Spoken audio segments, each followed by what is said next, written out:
Settle into stillness. Let the present moment loosen its grip, just enough for something older to surface. This is not a story meant to rush you forward, but one that gently carries you backward into a time just beyond memory. Imagine a world not buried in myth, but in water. A world that existed closer to us than we are taught. Its echoes remain, not as ruins alone, but as unanswered questions pressed into stone, coastline, and sky. Tonight we move quietly, not to prove, not to persuade, but to remember. Because what was lost once may still be shaping what comes next. The idea that a civilization existed before ours is no longer radical. Archaeology itself now confirms human activity far deeper in time than once imagined. But the suggestion that there was a recent advanced civilization, one that collapsed only thousands of years ago, just before the dawn of recorded history, remains deeply unsettling. In the second half of the 20th century, scattered discoveries began to challenge the neat timeline of human development. Monumental stone structures dated to periods when humanity was supposedly incapable of organizing large-scale construction. Coastal regions showing signs of ancient habitation now submerged beneath rising seas. Myths from unrelated cultures describing the same ending: water, cold, darkness, and survival by chance rather than power. If this story resonates with you, you're welcome to subscribe, not as an obligation, but as a quiet way of returning. These stories unfold slowly, and some are meant to be revisited when the world grows quiet again. What begins to emerge from these fragments is not a picture of many forgotten worlds stacked endlessly into the past,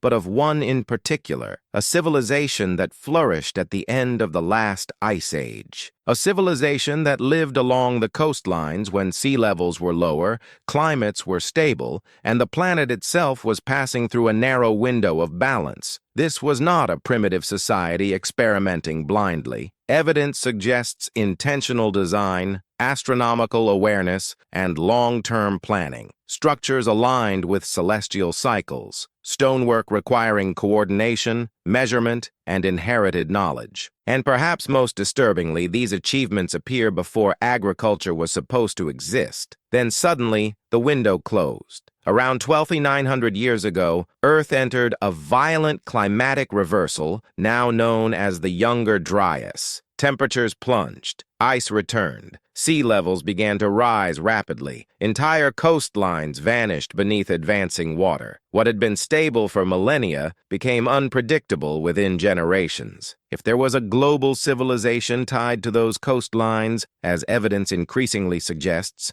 it would not have fallen through war or decay, but through displacement. Its cities drowned, its networks shattered, its survivors scattered inland, carrying fragments of knowledge into a radically altered world. This is the civilization we will explore. Not a mythic golden age lost in deep time, but a real human world that ended recently enough to haunt us. The sixth civilization. The sixth civilization did not vanish all at once. Its disappearance was uneven, stretched across generations, shaped by geography and chance. Those who lived inland may have felt the changes first as colder winds and shifting seasons. Those who lived along the coasts would have watched the sea behave in unfamiliar ways, creeping inland year after year, swallowing marshes, ports, and eventually entire settlements. For a civilization rooted in coastlines, water was both pathway and foundation. Trade moved along shores. Knowledge traveled by sea. Memory itself may have been carried through routes now erased from the map. When the oceans rose, they did not simply destroy buildings. They severed connection. Isolation followed displacement, and isolation erodes continuity faster than catastrophe. Modern sea level rise is measured in centimeters and debated endlessly. But at the end of the last ice age, the change was dramatic. Vast ice sheets collapsed. Meltwater surged into the oceans. In some regions, the shoreline advanced hundreds of meters within a human lifetime. Low-lying outlying lands disappeared not as legend, but as lived experience. This helps explain why so many ancient flood stories are not vague or symbolic, but precise in emotion. They speak of confusion, of warnings ignored, of survival determined by elevation and timing rather than virtue. These stories are not identical because memory fractures under stress, but their shared core suggests a real event, remembered differently by scattered survivors. What makes the sixth civilization distinct is not just that it was lost, but that it existed at a threshold. Human populations were already large. Knowledge had accumulated. Observation of the sky and seasons had reached sophistication. This was not humanity learning to survive. It was humanity learning to organize the world. And then the rules changed. The younger Dryas did more than cool the planet. It destabilized predictability. Weather patterns shifted violently. Growing seasons shortened. Familiar animal migrations altered or vanished. For a complex society dependent on long-term planning, this instability would have been devastating even without rising seas. Collapse in this context was not dramatic. It was exhausting. Each adaptation worked for a while, then failed. Each generation inherited fewer certainties than the last. Eventually, maintaining complexity required more energy than survival itself. Those who endured did so by simplifying. They abandoned stone cities for temporary shelters. They let go of distant trade for local knowledge. They carried stories instead of structures, symbols instead of systems. Over time, even those symbols faded, reshaped by new environments and new struggles. What remained was not a memory of greatness, but a silence where greatness had been.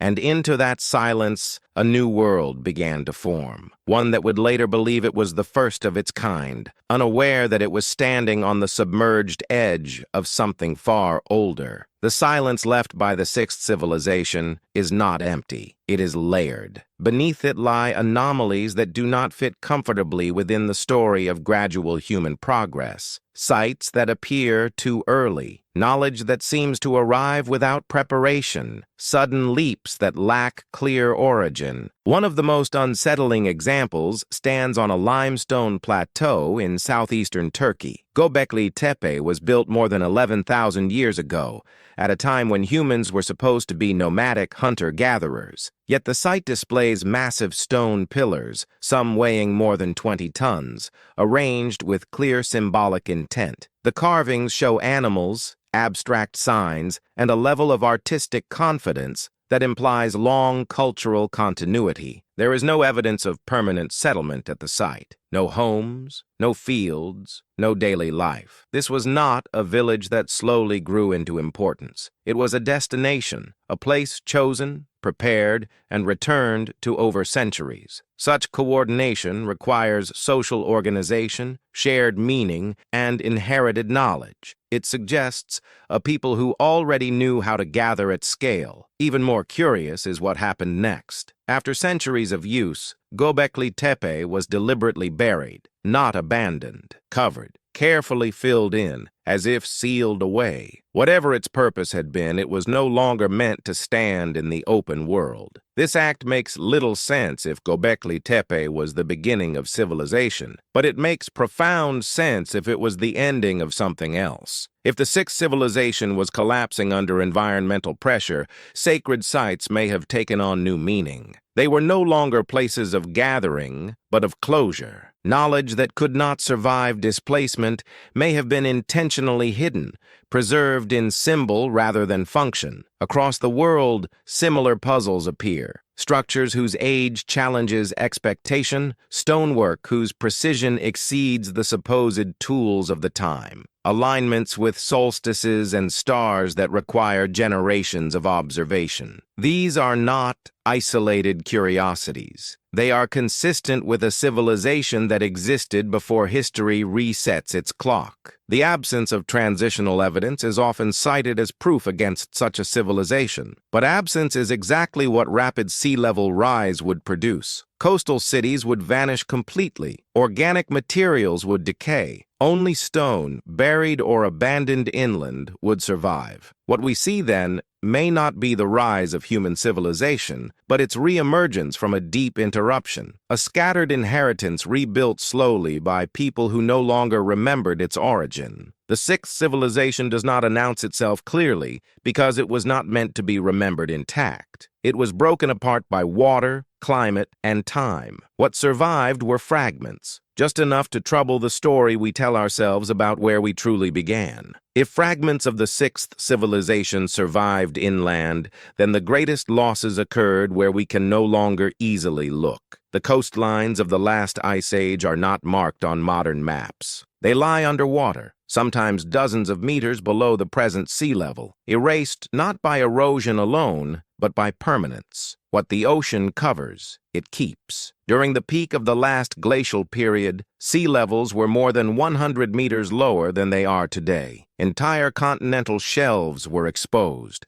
Vast regions that are now seabed were once fertile plains, river deltas, and natural harbors. These were the most desirable places for human settlement. They offered food, trade, and movement. If a global civilization existed, this is where it would have thrived. One such region was the Sunda Shelf, connecting Southeast Asia into a single massive landmass. Today, it lies beneath shallow seas, but during the Ice Age it supported forests, rivers, and human populations spread across thousands of kilometers. Geological data confirms rapid flooding at the end of the Ice Age. Archaeology confirms early human presence. What is missing is not possibility, but investigation. Similar patterns appear elsewhere. Off the coast of India, submerged stone structures have been detected near the ancient city of Dwarka. In the waters near Japan, the Yonaguni Formation presents step-like terraces and sharp angles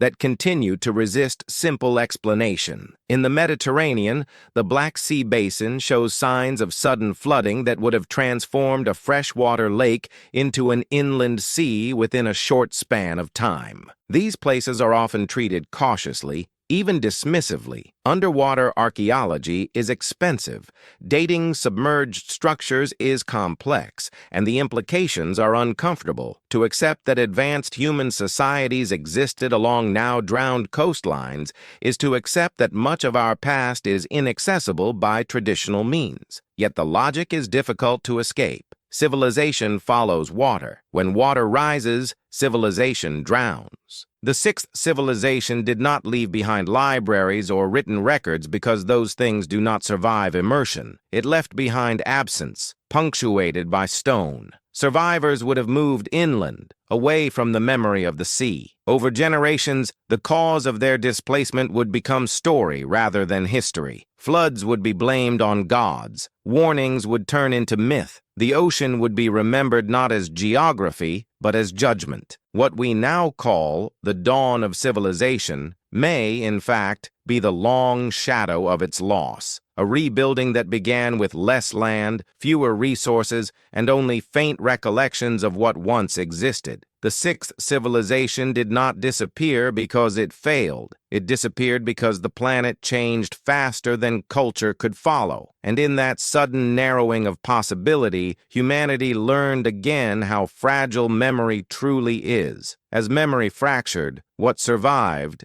did so unevenly. Not as a continuous story, but as isolated impressions carried by people who no longer shared a common world. This is why the remnants of the sixth civilization appear distorted when viewed through later cultures. They surface as gods who came from the sea, teachers who vanished, or ancestors who lived in an age before time broke. These figures appear across the globe under different names, yet their roles are strikingly similar. They bring knowledge, they establish order, they warn of cycles, and then they depart, often promising to return when conditions align again. In myth, this departure is framed as ascension or disappearance. In reality, it may have been migration, death, or simple dilution across generations. What matters is not whether these figures were real individuals, but what they represent. They are placeholders for inheritance, evidence that survivors of a lost world attempted to pass forward fragments of understanding into a new and harsher age. This inheritance would not have been technical in nature. Tools break.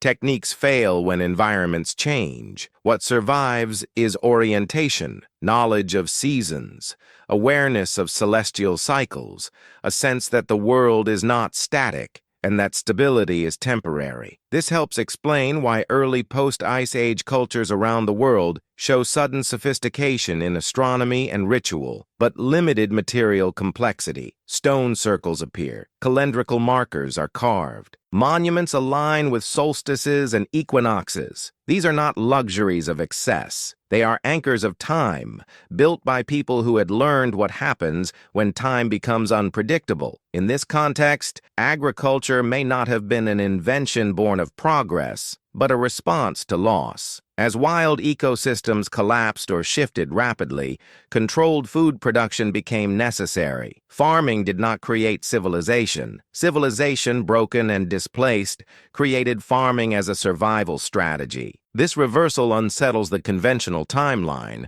but it aligns with the archaeological record more cleanly than the linear model. Complex ritual before agriculture, monumental construction before cities, organization before surplus. These are not anomalies if they are remnants rather than beginnings. The sixth civilization did not hand down blueprints.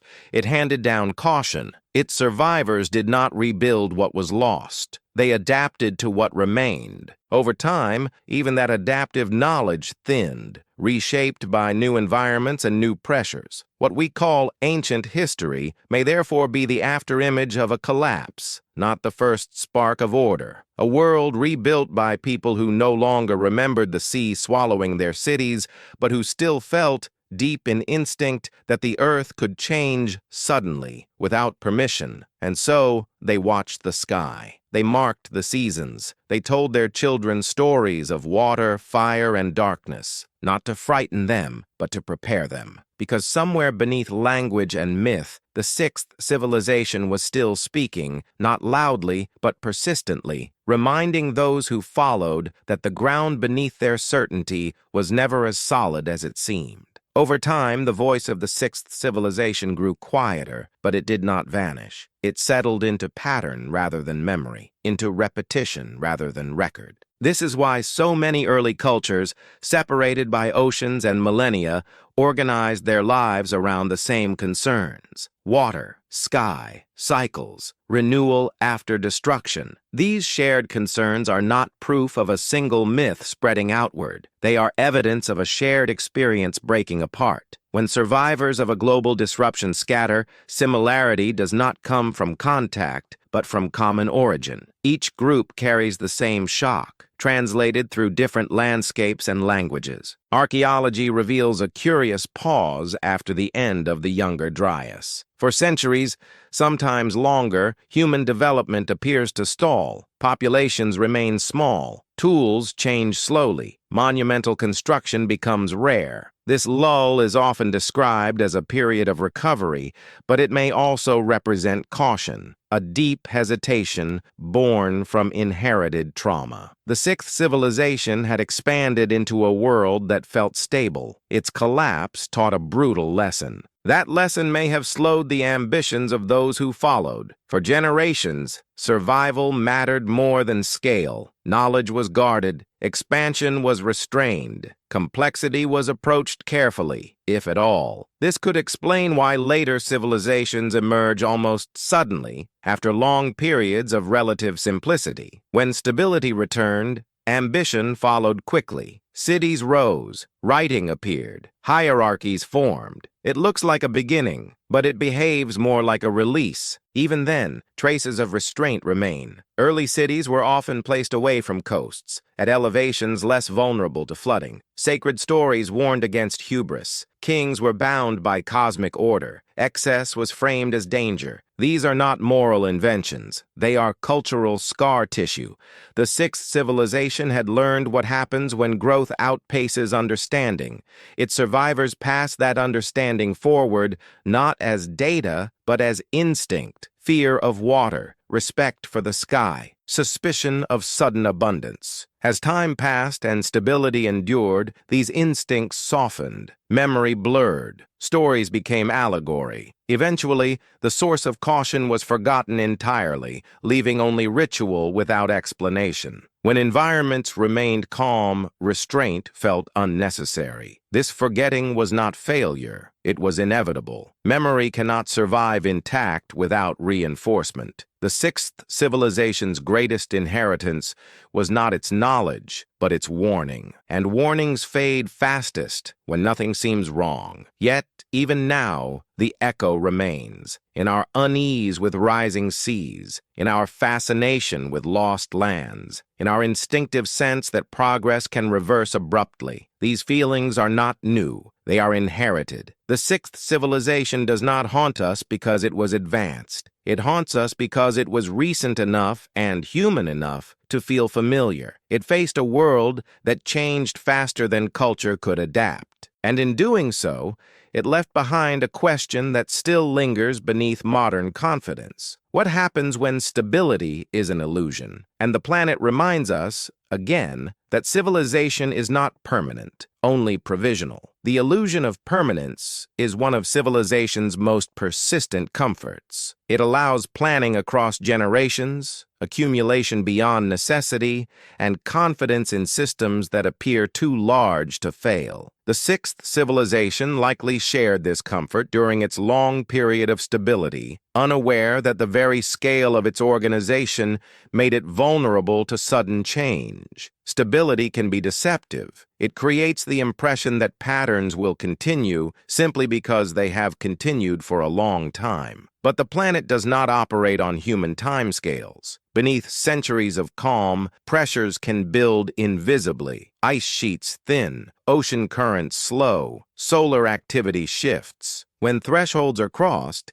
change accelerates without regard for what depends on the old order. For the sixth civilization, this acceleration would have felt bewildering. Generations raised within predictable cycles suddenly faced conditions their inherited knowledge could not fully explain. Familiar signs no longer aligned with outcome. Seasonal markers failed. Coastal boundaries blurred. The sky itself may have behaved strangely, with unfamiliar auroras and shifting stars. In such moments, explanation gives way to adaptation. People stop asking why and focus on how. This shift leaves little room for record-keeping or preservation. Knowledge that does not directly aid survival is abandoned, not out of ignorance, but out of necessity. This is how advanced societies can collapse without leaving clear evidence of their sophistication. What survives is what fits through the narrowing. Skills that require few resources, beliefs that encourage cooperation, stories simple enough to remember and flexible enough to adapt. The rest dissolves into silence. This filtering process is not unique to the distant past. It is observable in every large-scale disruption. Complexity thins, redundancy returns, local knowledge replaces centralized systems. The sixth civilization experienced this first, at a scale humanity had never known. Those who survived were not necessarily the most knowledgeable or powerful. They were the most adaptable. They let go of the old world quickly enough to move within the new one. Over time, they became the ancestors of what we now call early civilization,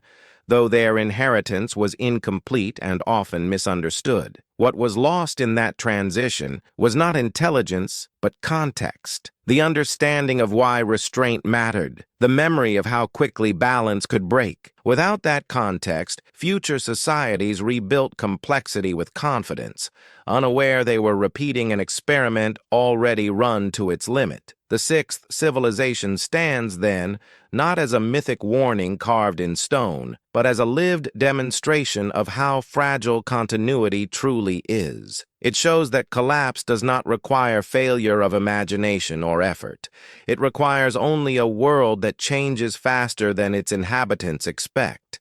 And that realization, once felt, never fully disappears. It settles beneath progress, quiet but persistent, waiting for the next moment when certainty begins to thin and the question returns. as it always does, not whether civilization can rise again, but how long it can remain unaware of what once ended just before it began. Unawareness is not ignorance. It is a condition produced by distance from consequence. When systems work smoothly, when food arrives predictably, when seasons behave as expected, attention drifts outward toward growth rather than inward toward balance. The sixth civilization may have lived for centuries within such conditions, mistaking consistency for permanence. But the planet keeps its own memory.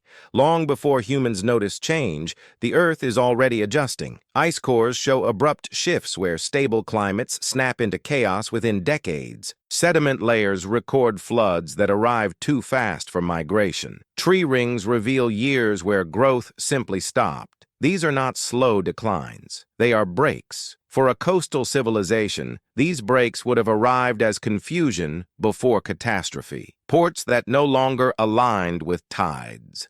Storms that ignored old patterns. Shorelines that advanced inland with quiet persistence. There would have been no single moment called collapse, only a growing sense that something fundamental was no longer responding. In that uncertainty, leadership loses clarity. Decisions are made based on outdated assumptions. Infrastructure is repaired instead of relocated. Rituals are repeated instead of reinterpreted. The sixth civilization likely spent critical generations trying to preserve a world that was already gone. This is how collapse becomes irreversible, not through lack of intelligence, but through delayed recognition. By the time adaptation becomes unavoidable, options have narrowed. What could have been gradual becomes abrupt. What could have been shared becomes fragmented. The survivors would not have spoken of collapse. They would have spoken of escape, of leaving, of finding higher ground. Their children would grow up hearing fragments of this story, stripped of detail, heavy with emotion, but light on explanation. Over time, escape becomes exile. Exile becomes origin. A people displaced by water eventually believes they were always meant to live inland. The sea becomes myth. The flood becomes punishment. Cause dissolves into story. This is how a civilization can end without realizing it has ended. Life continues. Children are born. Tools are made. But the organizing intelligence that once connected distant regions, coordinated knowledge, and sustained long-term planning no longer exists. It has been thinned beyond recovery. What follows is not darkness, but simplification. Humanity enters a quieter phase, carrying instincts shaped by loss but lacking the language to explain them. The sixth civilization does not disappear into legend. It dissolves into us. And this is what makes it so difficult to see. We search for it as something separate, something other. But it is not other. It is ancestral. It lives in the deep patterns of caution and ambition that still shape how we relate to the world. The question is not whether it existed. The evidence continues to accumulate. The question is whether we can recognize its ending as something more than distant tragedy. Because the sixth civilization did not vanish because it was weak. It vanished because it believed stability would last. And belief, when left unexamined, is often the most fragile structure of all. Belief becomes most dangerous when it hardens into certainty. The sixth civilization may have crossed that threshold quietly, without noticing the moment when confidence stopped being adaptive and began to limit perception. When systems work for long enough, questioning them feels unnecessary, even disruptive. Certainty narrows attention. It filters out signals that contradict expectation. Subtle changes are dismissed as anomalies. Warnings are reframed as temporary setbacks. This psychological pattern appears again and again in the study of collapse, not only in ancient worlds, but in modern systems as well. For the sixth civilization, certainty may have been reinforced by success. Long-distance trade, stable climate, and accumulated knowledge would have created the impression that humanity had finally found its rhythm. The world seemed predictable. The sky returned each season. The seas obeyed familiar boundaries. Planning became reliable. Then reliability began to slip. Not enough to trigger panic, but enough to cause strain. repairs became constant, adjustments became frequent. The effort required to maintain normal life slowly increased. When this happens, societies often respond by intensifying what already worked in the past. More coordination, more control, more extraction. This response is logical, but it accelerates vulnerability. Systems optimized for stability become brittle under volatility. The sixth civilization may have doubled down on coastal infrastructure, just as the coastlines themselves were becoming unstable. They may have invested in networks that the rising seas would soon erase. The deeper problem is not environmental alone. It is cognitive. When certainty dominates, imagination contracts. Alternatives are not explored because the existing model still appears functional. By the time failure becomes undeniable, adaptation requires abandoning identity itself. For survivors, this abandonment would have been traumatic. They did not just lose homes, they lost orientation. The rules they had lived by no longer applied. Skills once central became useless. Authority dissolved, meaning fractured. This trauma would echo for generations. Even after conditions stabilized, caution would remain. Risk would feel heavier.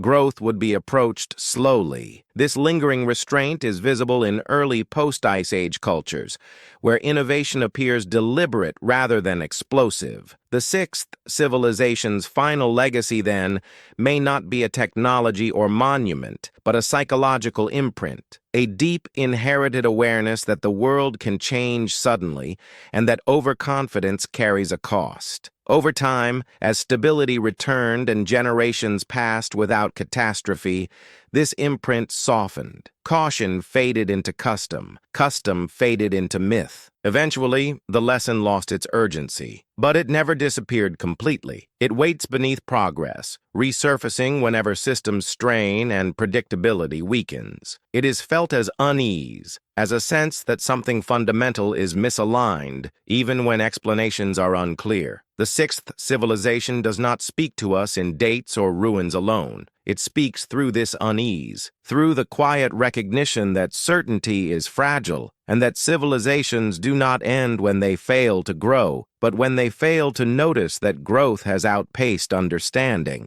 And that recognition, once felt again, invites a question that is not about the past at all, but about whether awareness can arrive before certainty fully closes its grip, as it once did, just before the world changed. Awareness rarely arrives as revelation. It arrives as discomfort, a subtle friction between expectation and experience. The sixth civilization may have felt this friction long before collapse became unavoidable, but discomfort is easy to rationalize away when daily life still functions. In complex societies, signals of imbalance are often distributed unevenly. Coastal communities would have felt threat first. Inland populations may have dismissed their warnings as local problems. Central authorities, insulated by distance and abstraction, would have seen only data, not lived reality. This delay between signal and response is where vulnerability deepens.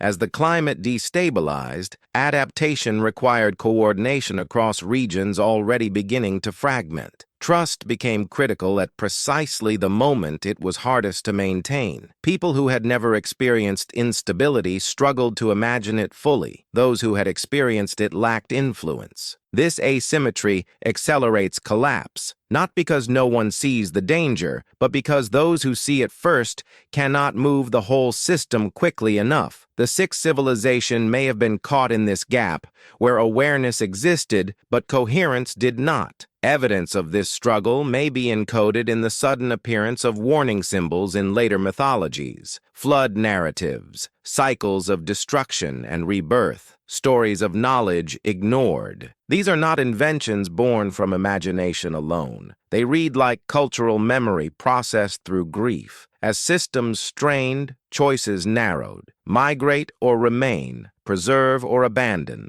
centralize or disperse. None were clean solutions. Migration broke networks. Preservation consumed resources. Centralization increased fragility. Dispersion diluted knowledge. Each choice carried cost. The sixth civilization did not choose wrong. It faced conditions where no choice preserved everything. Collapse was not failure of decision, but consequence of scale meeting volatility. Those who survived did so by releasing identity. They became smaller, more mobile, less attached to place. This is not regression. It is adaptation under pressure. Human history has repeated this pattern many times, but the sixth civilization experienced it at unprecedented scope. When the pressure eased, humanity began again from a quieter place. The ambition to dominate returned slowly. The memory of fragility faded unevenly. What endured were stories that warned without explaining, rituals that honored cycles without naming them. This is why the sixth civilization feels elusive. It left no single ending, no clear boundary. It dissolved across landscapes and generations,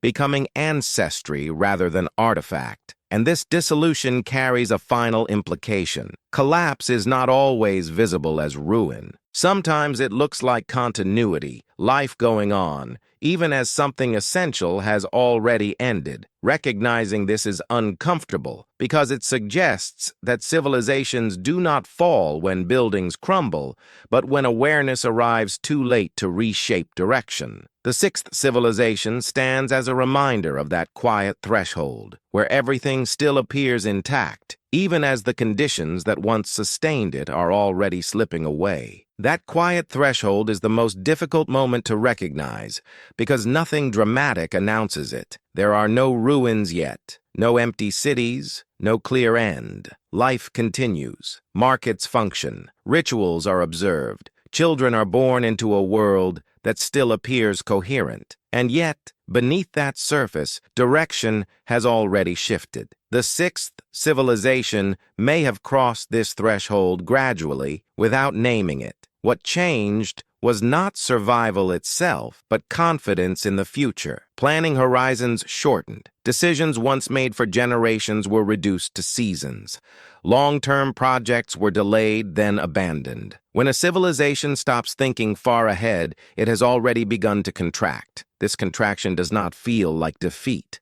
It feels like pragmatism. Resources are redirected toward immediate needs. Exploration slows. Curiosity narrows. The unknown, once inviting, becomes threatening. Innovation shifts from expansion to maintenance. In such conditions, memory becomes selective. People remember what reinforces stability and forget what introduces doubt. Accounts of past abundance feel irrelevant, even dangerous. Stories of previous collapses are reframed as moral lessons rather than practical warnings. This protects morale, but erodes preparation. The sixth civilization may have reached a point where speaking openly about instability felt irresponsible. Leaders would have feared panic more than denial. Hope, even if misplaced, felt necessary. And so awareness retreated into smaller circles, while public narratives emphasized continuity. This dynamic leaves little trace in material evidence, but it leaves a clear psychological imprint. Later cultures inherit myths of lost ages and divine punishment without understanding the practical causes beneath them. The lesson survives, but its application is lost. When the final disruptions came, they did not arrive as surprise. They arrived as confirmation. What had been quietly suspected became unavoidable. At that stage, collapse accelerates rapidly, not because conditions worsen suddenly, but because the energy to resist them is already spent.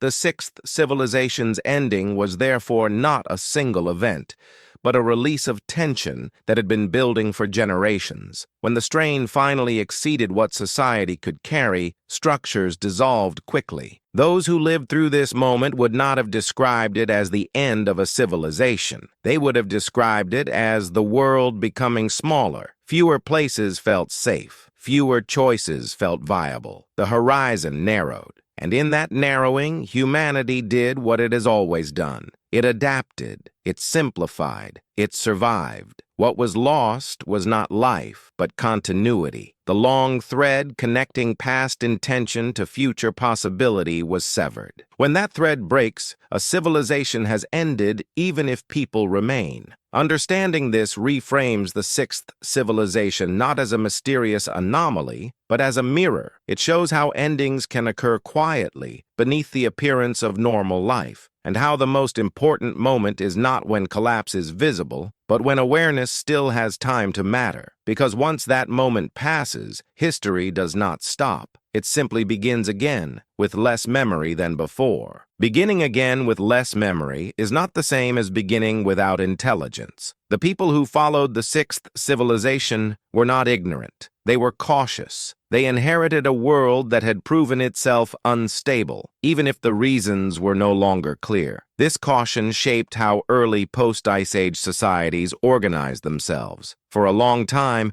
growth was slow. Settlements remained small. Mobility was valued. Knowledge was shared through direct teaching rather than record. This was not because writing had not yet been invented, but because writing fixes ideas in time. In an unpredictable world, flexibility mattered more than permanence. This may explain why the earliest monumental structures after the Ice Age were not palaces or cities, but markers, stones placed to track the sun, circles aligned with seasons, monuments that did not house power, but measured rhythm. These were not statements of dominance. They were tools of orientation. The sixth civilization had lost orientation when the world changed too quickly. Its survivors responded by anchoring themselves to cycles they could still trust.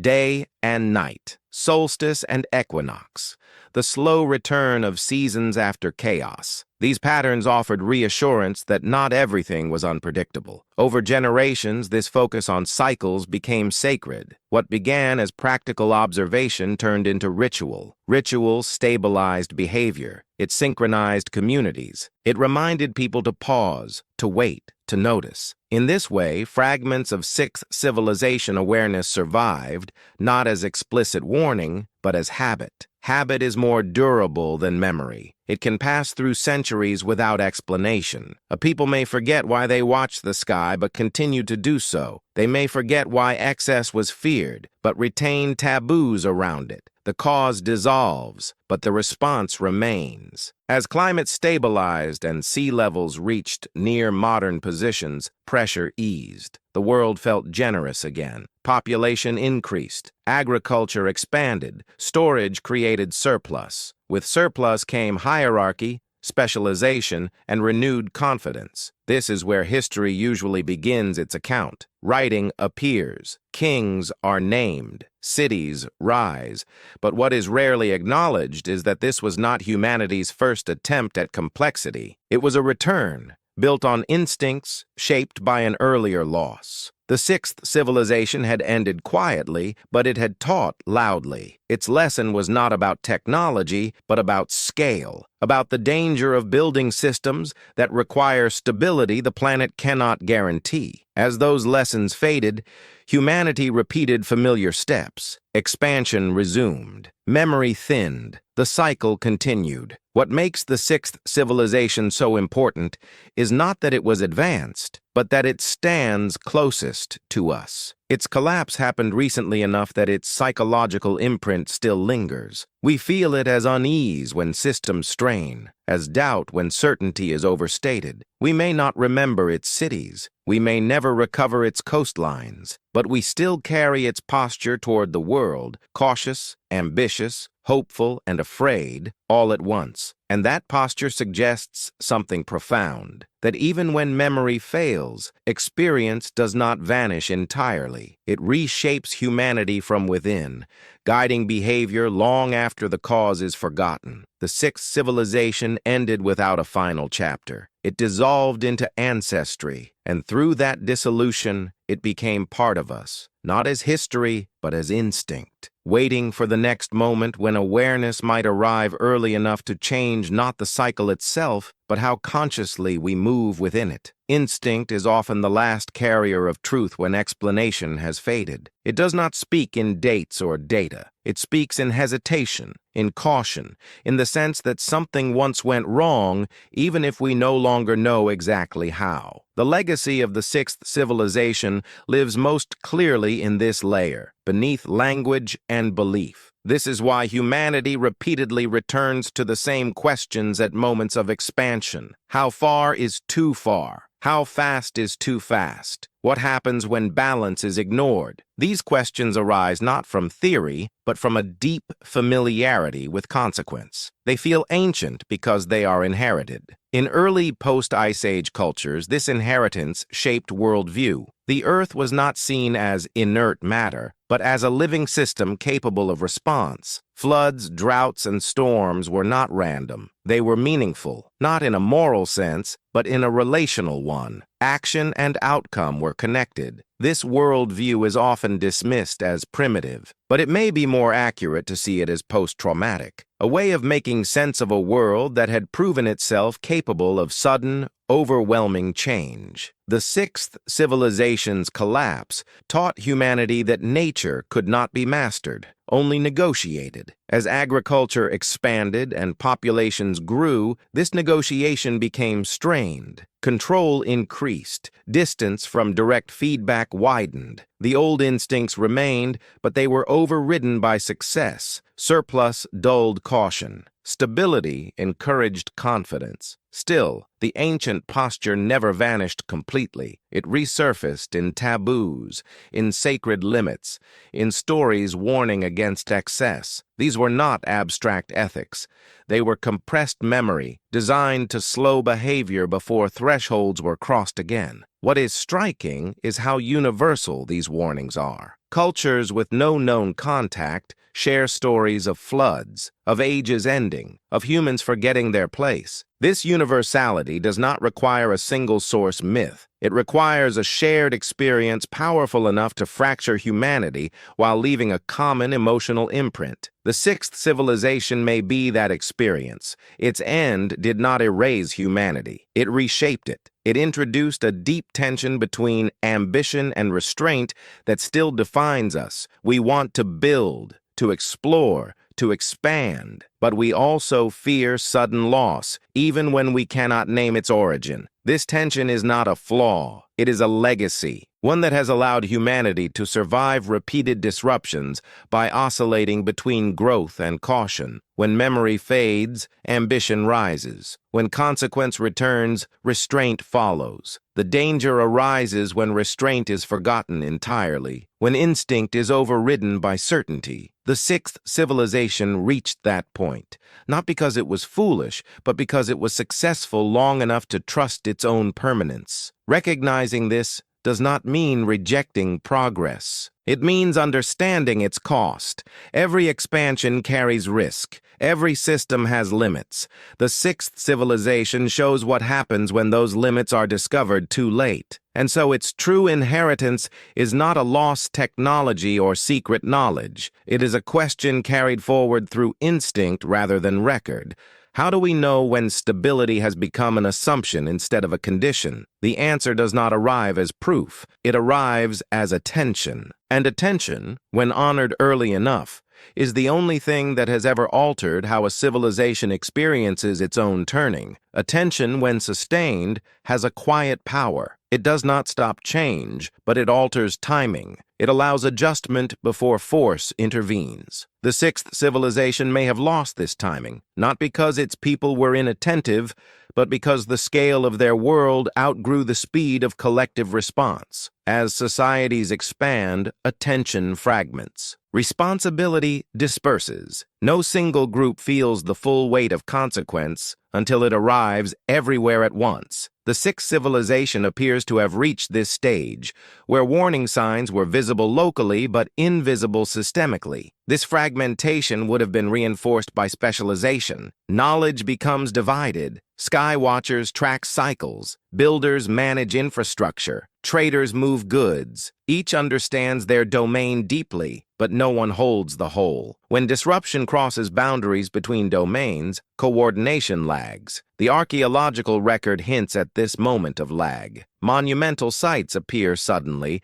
as if built in urgency. Sacred spaces are emphasized over practical ones. There is a sense of consolidation, of drawing meaning inward as the outer world becomes unstable. These sites were not escapism. They were attempts at coherence. In times of stress, societies often turn toward shared symbols to restore alignment. The sixth civilization may have intensified ritual and observation precisely because predictability was slipping, but ritual alone cannot stabilize material reality. It can guide response, but it cannot hold back rising seas or shifting climates. When the external world no longer matches internal order, belief begins to strain. This strain leaves marks not only in stone, but in psychology. People become more focused on signs, omens, and cycles. Time itself becomes charged with meaning. Calendars grow complex. Attention turns upward and outward, searching for pattern where ground-level certainty has failed. Such behavior is often interpreted as superstition, but within a collapsing system,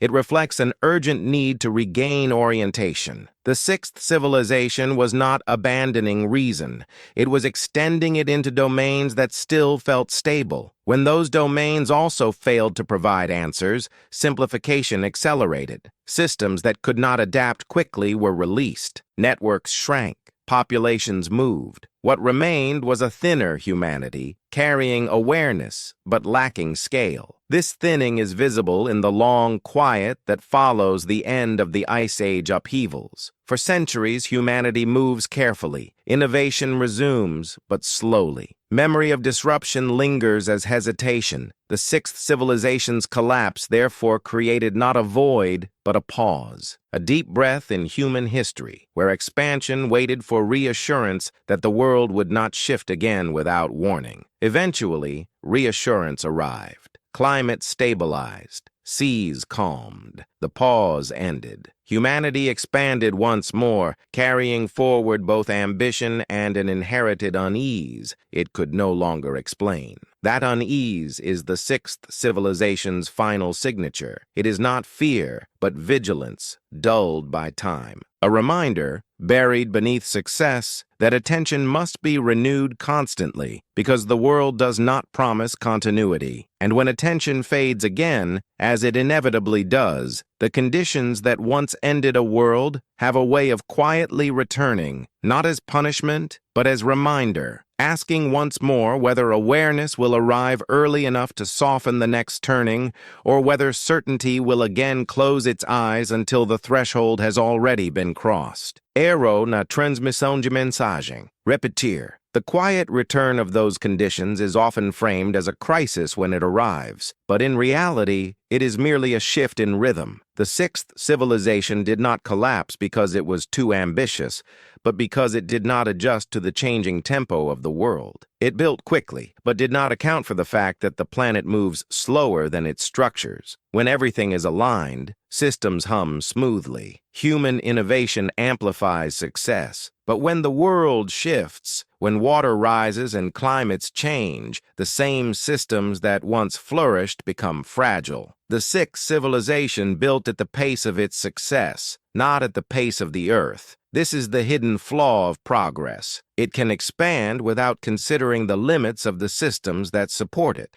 And when those limits arrive, they do not announce themselves dramatically. They arrive quietly at first, as slow friction. The way a civilization responds to this friction determines its future. Some rush to fix what is broken, unaware that it is already too late. Others adapt slowly, adjusting their expectations until they fit the changing world. The sixth civilization likely rushed to maintain what was already beyond saving, focusing on preservation when it needed to focus on adaptation. This shift in response, from resilience to resistance, creates a psychological fracture. When a society begins to resist change rather than accommodate it, the fractures become visible. Knowledge is lost. Infrastructure collapses. Communities become isolated. In the end, even the memories of what once was begin to fade. The survivors, scattered and reorienting themselves, carried forward more than just their survival instincts. They carried the imprints of a world they could no longer understand, but still had to live within. They carried the fragmented knowledge of a civilization that had reached too far and too fast. Over time, these survivors would reconstruct their lives, but they would never fully recover the whole picture. What was lost in the collapse was not just cities, but context. The sixth civilization had the capacity for incredible feats of organization and knowledge,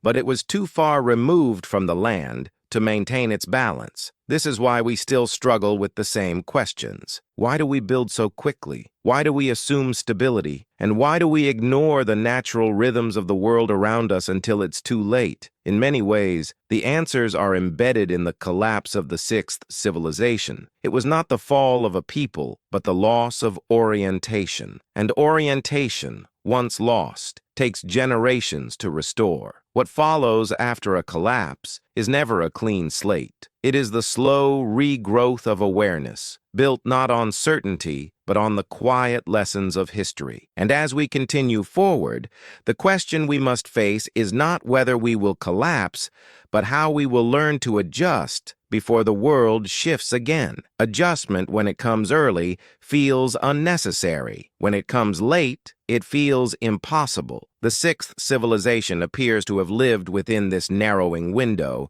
sensing that change was required but struggling to agree on what kind, how much, and how quickly. Large systems resist change by design. They are built to stabilize, to smooth fluctuation, to maintain continuity. This works well when the environment cooperates, but when underlying conditions shift, the very mechanisms that once provided security become obstacles to adaptation. The sixth civilization may have been trapped by its own success, locked into structures that could not bend without breaking. In such moments, knowledge becomes paradoxical. The more complex a society grows, the harder it becomes to act on what is known. Information must travel through layers of authority. Decisions must balance competing interests. Urgency becomes diluted. By the time action is taken, the window has narrowed further. The archaeological silence of this period may reflect that paralysis, not an absence of thought, but an excess of constraint. Ideas existed, but could not move freely enough to reshape the system. When collapse finally accelerated, it did so faster than coordination could respond. This speed is deceptive. It creates the illusion of sudden catastrophe,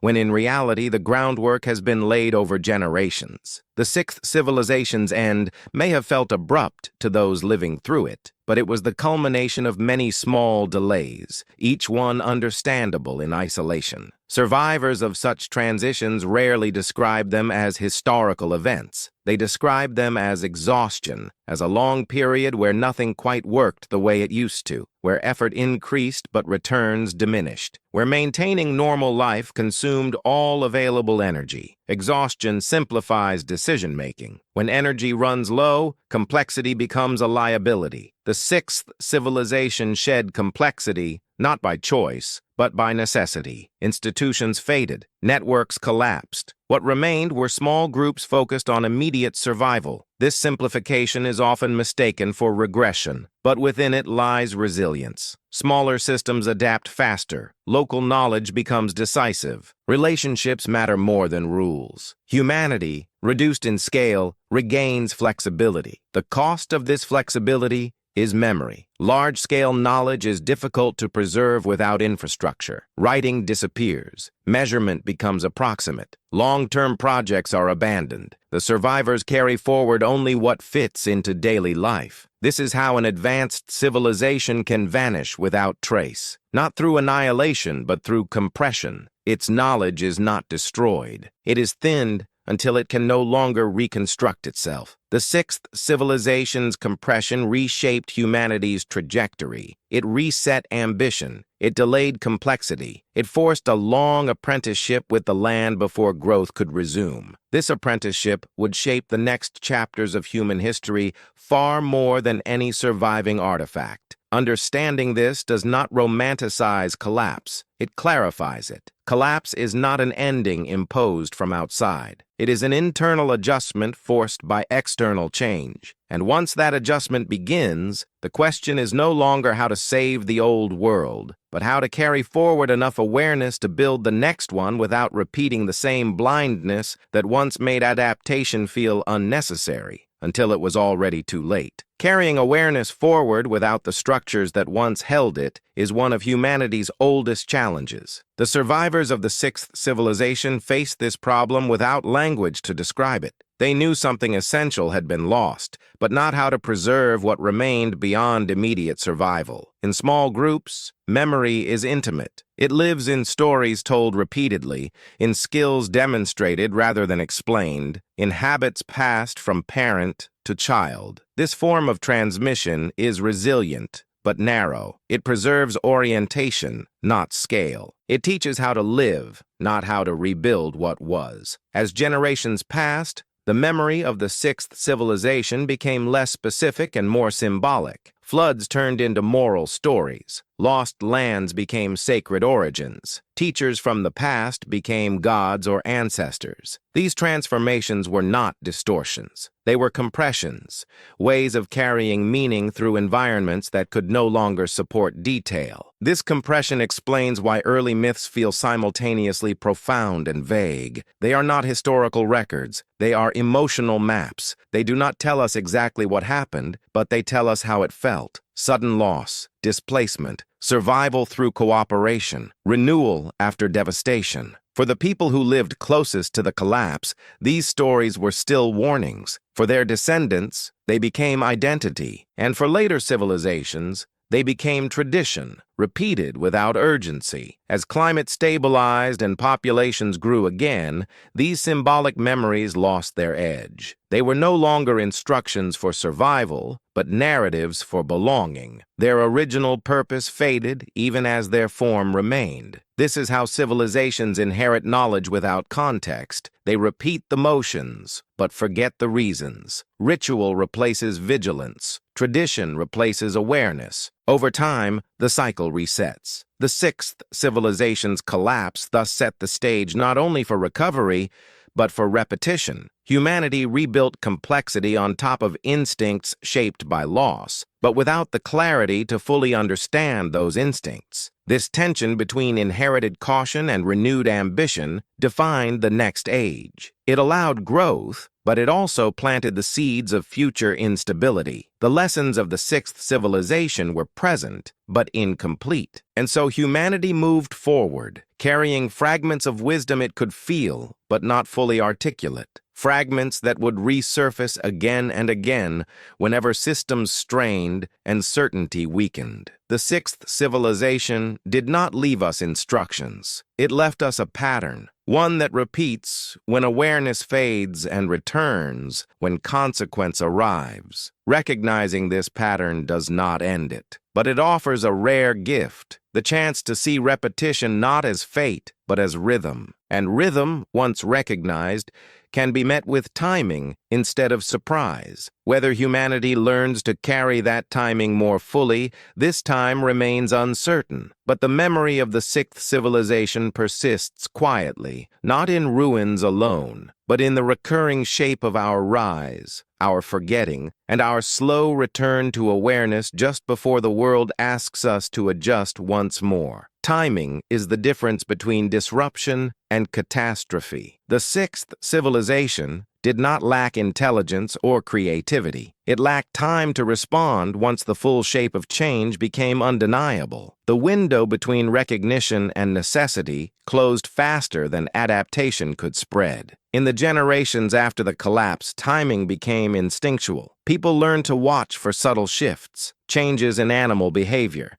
variations in weather, irregular seasons. Survival depended on reading signs early, before conditions hardened into crisis. This attentiveness shaped early cultures deeply. Decision-making slowed. Observation was valued over assertion. Elders were respected not for authority, but for memory. Even when the reason for caution was no longer explicit, the behavior remained. Over centuries, however, timing dulled again. Stability returned. Predictability reasserted itself. The instinct to wait began to feel like hesitation. The instinct to observe felt like doubt. Humanity's confidence grew alongside its ability to manipulate environment and scale. With this confidence came speed, faster building, faster expansion, faster extraction. The rhythms of the earth remained unchanged, but human activity accelerated beyond them. This imbalance between human tempo and planetary tempo is subtle at first. It feels like success. The sixth civilization may have been the first to experience this mismatch at global scale. Its collapse revealed a truth that remains uncomfortable even now, that progress measured only by speed eventually outruns the systems that support it. What followed the collapse was not ignorance, but humility enforced by circumstance. The world slowed humanity down. Complexity returned gradually, shaped by caution.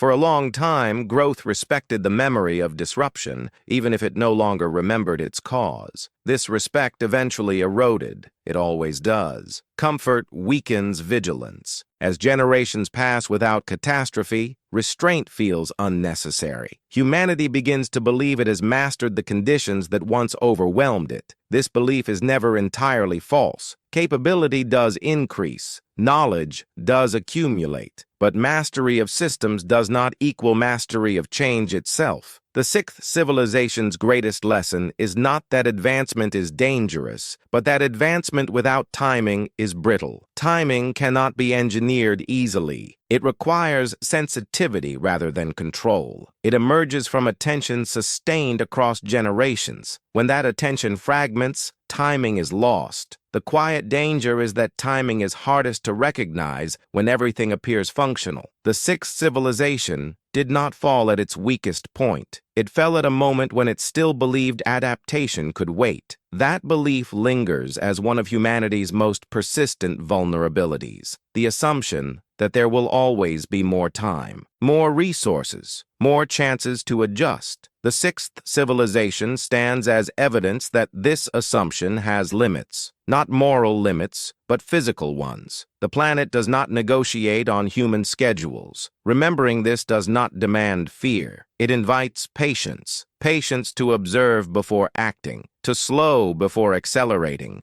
to align human ambition with planetary rhythm rather than against it. Whether this alignment can be sustained is an open question. History suggests it fades with comfort, but history also suggests it returns with consequence. The sixth civilization is the most recent teacher of this pattern. Its lesson was written not in stone alone, but in silence. A silence that still surrounds us, asking quietly whether we are listening early enough to adjust our timing before adjustment is no longer a choice, but a demand. Listening early enough is difficult because early signals rarely feel urgent. They appear as anomalies, edge cases, or temporary disruptions. The sixth civilization likely encountered many such signals and adapted to each in isolation, never realizing they were pieces of a larger shift.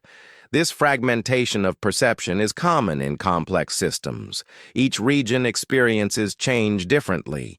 Each group responds locally. Without a shared framework to integrate these experiences, patterns remain invisible until they converge forcefully. In the final centuries of the sixth civilization, this convergence may have arrived as cascading failure. Not a single disaster, but many overlapping stresses. Climate instability combined with rising seas, resource strain combined with population pressure, trade disruption combined with social fragmentation. None of these alone would have ended a civilization. Together, they narrowed options rapidly. What is striking is how similar this pattern appears across later collapses. The details differ, but the structure repeats. Pressure accumulates. Response lags. Adaptation is partial. Then a threshold is crossed, and change accelerates beyond control. For the survivors of the sixth civilization, this acceleration would have felt surreal. The world they had known for generations dissolved within a lifetime. Familiar reference points vanished. Landmarks disappeared. Knowledge lost relevance almost overnight. In such conditions, meaning itself becomes unstable. Explanations fail. Authority collapses. People turn inward, relying on trust within small groups rather than distant systems. The scale of life contracts dramatically. This contraction is not merely physical, it is cognitive. Attention shifts from future planning to present navigation. Long-term memory gives way to immediate awareness. This shift allows survival, but it interrupts continuity. Over time, as conditions stabilized, continuity returned slowly, but it returned without the memory of scale. Humanity rebuilt from a narrower base, carrying only fragments of what once existed. The sixth civilization thus occupies a strange position in human history. It is both our near past and our unreachable past. Close enough to leave an imprint, distant enough to be misunderstood. Its collapse was not a lesson humanity consciously chose to learn. It was a lesson humanity absorbed unconsciously through adaptation and survival. That is why it continues to influence behavior even when it is not acknowledged. This influence appears whenever societies hesitate before crossing obvious limits, whenever there is unease about unchecked growth, whenever progress is questioned not on moral grounds, but on practical ones. The sixth civilization reminds us that collapse does not arrive as punishment or fate. It arrives as alignment. When human systems drift too far from planetary conditions, correction follows. Understanding this reframes the past not as warning but as context. The sixth civilization is not telling us what will happen. It is showing us how change unfolds when timing is lost. And within that understanding lies the only advantage memory can offer. Not control over outcomes, but sensitivity to thresholds. The ability to recognize when adaptation is still possible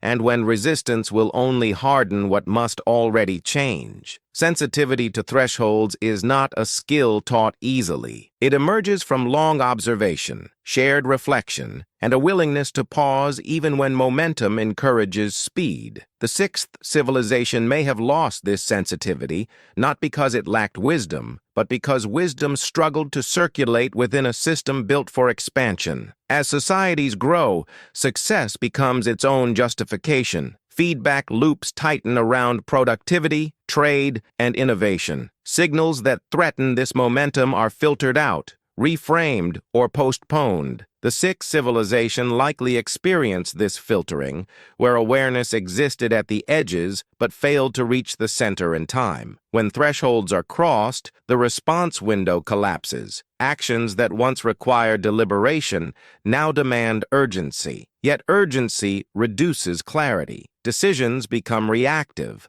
Long-term consequences are traded for immediate relief.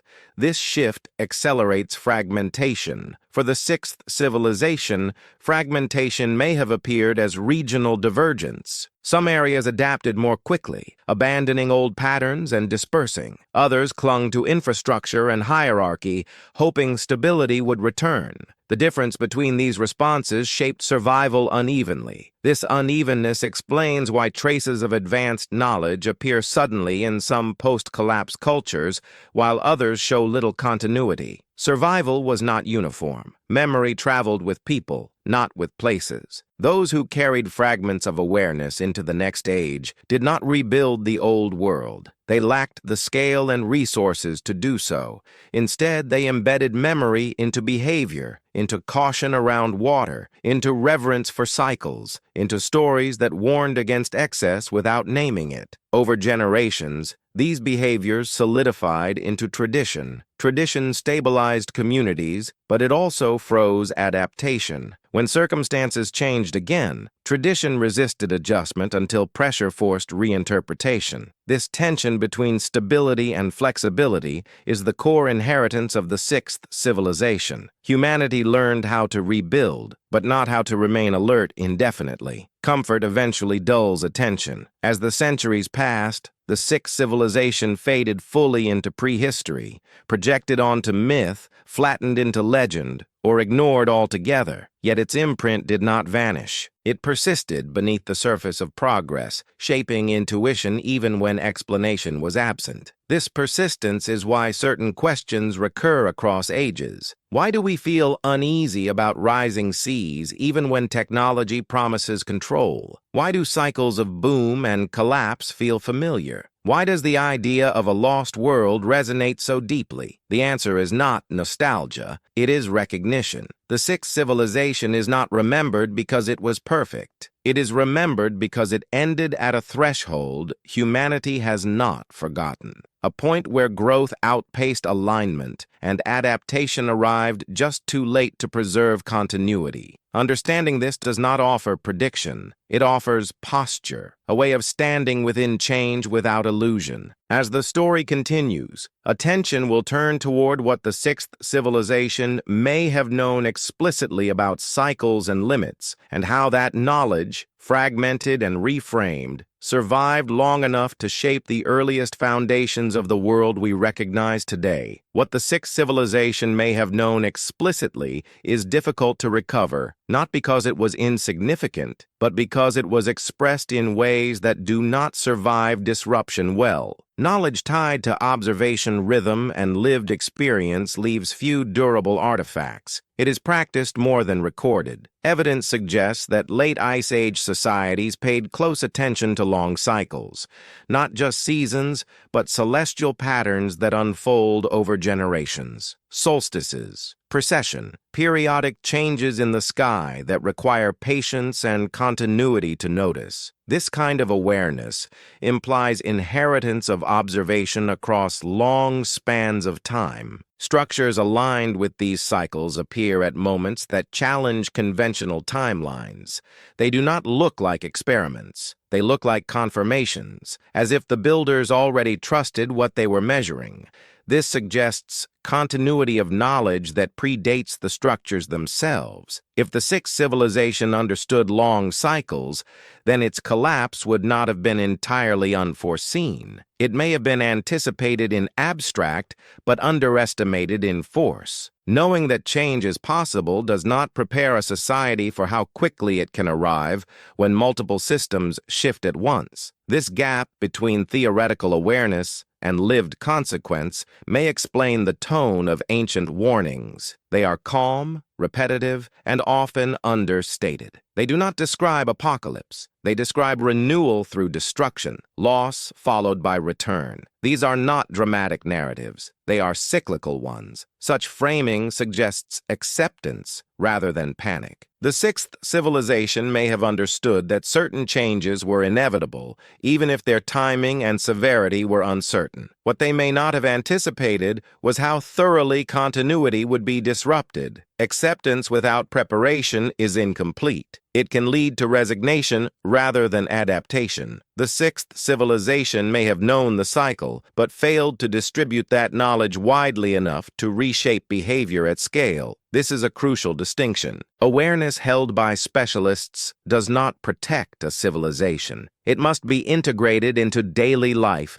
decision-making, and values. Otherwise, it remains abstract, unable to influence action when pressure mounts. After the collapse, fragments of this cyclical understanding survived, stripped of context. They became myths of ages ending and beginning, stories of floods that cleanse rather than destroy, teachings that emphasize humility before larger forces. These teachings did not disappear. They re-emerged wherever humanity rebuilt near limits, in river valleys, along fault lines, in climates that demanded respect rather than dominance. The sixth civilization's knowledge did not vanish. It changed form, from observation to story, from practice to symbol, from preparation to warning. As time passed, even these warnings softened. Stability returned. Symbols lost urgency. Cycles became metaphors rather than measurements. Humanity rebuilt confidence, forgetting that knowledge once carried weight because it was tied directly to survival. What remains now is a faint echo of that original understanding, a sense that the world moves in patterns larger than individual lifetimes. That change can be sudden, that humility is not weakness but alignment. The sixth civilization stands at the origin of this echo, not as a lost utopia, but as the last time humanity experienced planetary change at a scale it could not control, only endure, and that experience, though buried, continues to shape how we sense limits, how we respond to uncertainty, and how we interpret signs that something larger may once again be shifting beneath the surface of what feels stable today. When signs of larger shifts appear, they rarely align neatly with expectation. The sixth civilization may have watched the sky carefully, tracked seasons with precision, and honored long cycles, yet still found itself unprepared for the speed at which multiple forces converged. Awareness of pattern does not guarantee readiness for disruption. Planetary systems interact in complex ways: climate, magnetism, solar activity, ocean circulation. A change in one can amplify instability in others. Modern science now recognizes this interdependence, but the lived experience of the sixth civilization would have been visceral rather than theoretical. Familiar cues would have failed simultaneously. Imagine a world where winters arrive earlier, summers shorten, coastlines retreat inland, and storms behave unpredictably. Each change alone demands adaptation. Together, they overwhelm planning. Knowledge becomes fragmented. Confidence erodes. The sixth civilization likely relied on accumulated observation to guide decisions. But when the present no longer resembled the past, even inherited wisdom lost clarity. This is one of the most destabilizing conditions a society can face. When the lessons that once ensured survival no longer apply, trust in guidance itself begins to fracture. This fracture creates space for divergence. Some groups cling to tradition, hoping the world will return to familiar rhythms. Others experiment, migrate, or abandon established structures entirely. Both responses are understandable. Both carry risk. Archaeological traces suggest such divergence occurred. Some regions show continuity of ritual and monument building even as conditions worsened. Others show abrupt abandonment and dispersal. These are not contradictions. They are parallel strategies unfolding under pressure. The sixth civilization did not move as a single entity toward collapse. It fractured into many responses, each shaped by local conditions and inherited values. This fracturing accelerated the loss of coherence that once allowed knowledge to circulate widely. As coherence dissolved, so did the ability to coordinate large-scale adaptation. The civilization lost not only territory but shared time. Each group began living in a different reality, responding to different urgencies. This loss of shared time is subtle but profound. Without it, collective planning becomes impossible. Decisions are reactive. Memory splinters. History becomes localized. What followed was not an immediate dark age, but a long dimming, a period where humanity lived closer to the land, more cautious, less expansive. This dimming was not failure. It was survival at reduced scale. The sixth civilization's experience demonstrates that collapse is not always a fall into chaos. It can be a retreat into simplicity forced by conditions that no longer support complexity. And within that retreat lies a paradox. Humanity becomes less capable in some ways, but more attuned in others. Sensitivity returns. Attention sharpens. Relationship replaces abstraction. This phase leaves little behind that can be dated or cataloged. Its legacy is behavioral, not material. It reshapes how future generations approach growth, even when they no longer remember why. The sixth civilization did not leave a clear message for us to decode. It left a pattern, a reminder that awareness, when fragmented, cannot protect complexity, and that when shared time dissolves, even the most advanced knowledge loses its power to guide. As the story continues, we will turn toward how this retreat shaped the foundations of later civilizations, and how echoes of sixth civilization understanding quietly re-emerged, guiding humanity's return to complexity without ever revealing the full truth of what had been lost. As humanity retreated into simplicity, the world did not stop changing. It stabilized slowly, unevenly, offering windows of calm between long stretches of uncertainty. These windows became opportunities, not to rebuild what was lost, but to experiment with what might be possible under new conditions. Out of this retreat emerged the earliest foundations of what we now recognize as civilization. Small agricultural communities formed along rivers that behaved more predictably than coastlines. Seasonal cycles returned with enough reliability to plan, but not enough to forget fragility. This balance shaped early social structures profoundly. The people who began planting crops and domesticating animals were not inventing civilization from nothing. They were reassembling life using instincts shaped by collapse. They chose locations carefully. They favored redundancy over efficiency. They honored cycles that had once failed them. This is why early civilizations appear cautious despite their innovation. Their myths emphasize order wrested from chaos. Their gods govern floods, storms, and fertility. Their laws regulate excess. These are not signs of primitive fear. They are signs of inherited awareness. The sixth civilization's collapse taught humanity that the world could not be dominated, only negotiated. This understanding became embedded in the earliest legal and spiritual frameworks. Kings were bound to cosmic order. Cities were aligned with the heavens. Time itself was ritualized. Yet even here, memory was incomplete. The reason for this caution was no longer explicit. It was preserved as tradition rather than explanation. Over generations, tradition hardened. Ritual continued, even as its original context faded. As stability endured, confidence returned.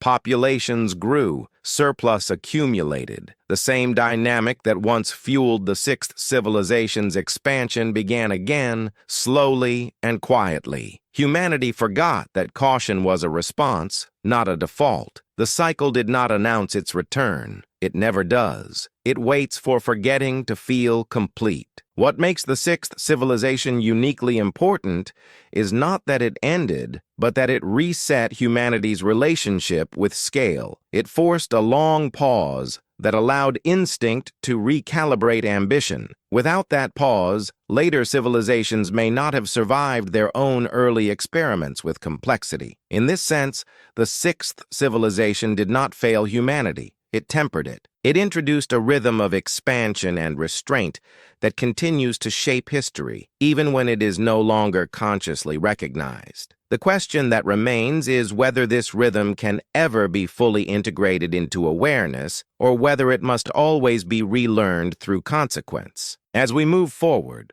the story will shift toward how later civilizations unknowingly rebuilt on the foundation left by this forgotten world, and how echoes of its collapse continued to surface in moments of crisis, warning, and renewal long after its name, its cities, and its coastlines had slipped beneath the surface of memory. Later civilizations believed they were beginning something entirely new. Writing appeared. Cities rose. History gained a voice. From this vantage, the world before them looked empty, undefined, waiting to be shaped. The long silence after the Ice Age was interpreted not as aftermath, but as absence. Yet beneath these early cities lay choices already made. Rivers were selected over coasts. Elevation mattered. Seasonal floodplains were respected rather than denied. These decisions did not arise from theory. They arose from inherited caution, shaped by experiences no longer remembered consciously. This is why the earliest civilizations appear both bold and restrained. They built monumental structures, yet embedded them within cosmic order. They centralized power, yet surrounded it with ritual obligation. They expanded agriculture, yet encoded limits into law and myth. The sixth civilization's influence was present but indirect. It shaped behavior without providing explanation. Humanity followed patterns that felt necessary, even if their origin was forgotten. As time passed, stability deepened. Memory thinned further. The sense of inherited caution softened into confidence. What had once been survival wisdom became superstition. What had once been restraint became inconvenience. With this shift, later civilizations began to push against the boundaries their ancestors had respected. Floodplains were controlled rather than accommodated. Forests were cleared aggressively. Surplus was pursued as security rather than contingency. Each step seemed rational. Each brought short-term success, and each moved humanity slightly closer to the same threshold the sixth civilization had once crossed. The difference was scale. Later, civilizations were smaller, regional. Their collapses were partial. Knowledge survived elsewhere. Humanity learned through repetition rather than total loss. The sixth civilization had been different. Its scale meant that when it fell, there was no external reference point, no intact neighbor to carry memory forward. Humanity had to begin again from within itself. This makes its collapse uniquely influential. It shaped not just one culture, but the baseline from which all later cultures emerged. What we call ancient history may therefore be history written on top of forgetting, a reconstruction that assumes a beginning where there was, in fact, a recovery. Understanding this reframes the story of civilization itself. Progress is no longer linear. It is recursive. Humanity builds, forgets, collapses, and rebuilds with slightly altered instincts each time. The sixth civilization represents the deepest cut in that cycle, the moment when memory was thinned most dramatically. Everything that followed carries its shadow. As the narrative continues, attention will turn toward the present moment, not as a prediction of collapse, but as a resonance, because patterns do not repeat exactly. They echo, and echoes are only audible when we are close enough to the source to recognize the shape of what once happened, quietly asking whether this time awareness might arrive not as aftermath, but as presence. Resonance does not announce itself loudly. It appears as familiarity without explanation, a sense that certain tensions feel known even if the details differ. The present moment carries such a resonance, not because history is repeating exactly, but because the underlying conditions feel recognizable. The sixth civilization faced environmental change it could not fully control, systems that had grown beyond their ability to adapt quickly,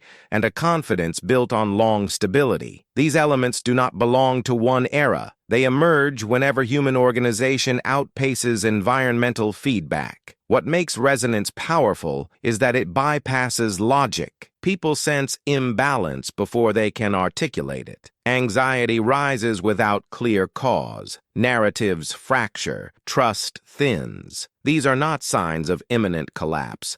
They are signs of misalignment. The sixth civilization may have experienced this same unease in its final centuries, a growing awareness that effort no longer produced proportional stability, that more control yielded less certainty, that the future felt harder to imagine clearly. In such moments, societies often look backward for reassurance. They idealize origins. They invoke tradition. They search for permanence in identity. These responses provide comfort, but they do not restore alignment. They delay adjustment. Archaeological and mythological records suggest similar behavior before the end of the sixth civilization. Emphasis on ancestral authority, ritual intensification, repetition of symbols tied to order. These are not signs of ignorance. They are signs of stress. Stress narrows imagination. It encourages preservation over experimentation. This is adaptive in the short term,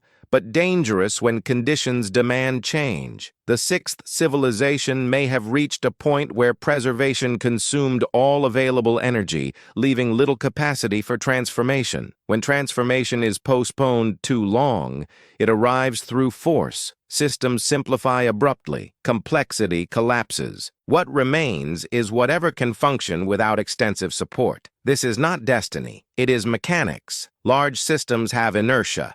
When they must turn sharply, parts shear away. The sixth civilization's experience illustrates this process at scale. The value of recognizing resonance is not prediction, but choice. When patterns are seen early, responses can shift from resistance to adaptation. Adjustment can occur gradually rather than violently. The sixth civilization did not have the benefit of hindsight. We do. Its collapse is not a warning carved in stone. It is context written into silence. Whether that context is heard depends on attention. Attention not to fear, but to rhythm, to the pace at which systems grow, to the gap between human ambition and planetary response. The resonance we feel now is not the echo of disaster. It is the echo of misalignment.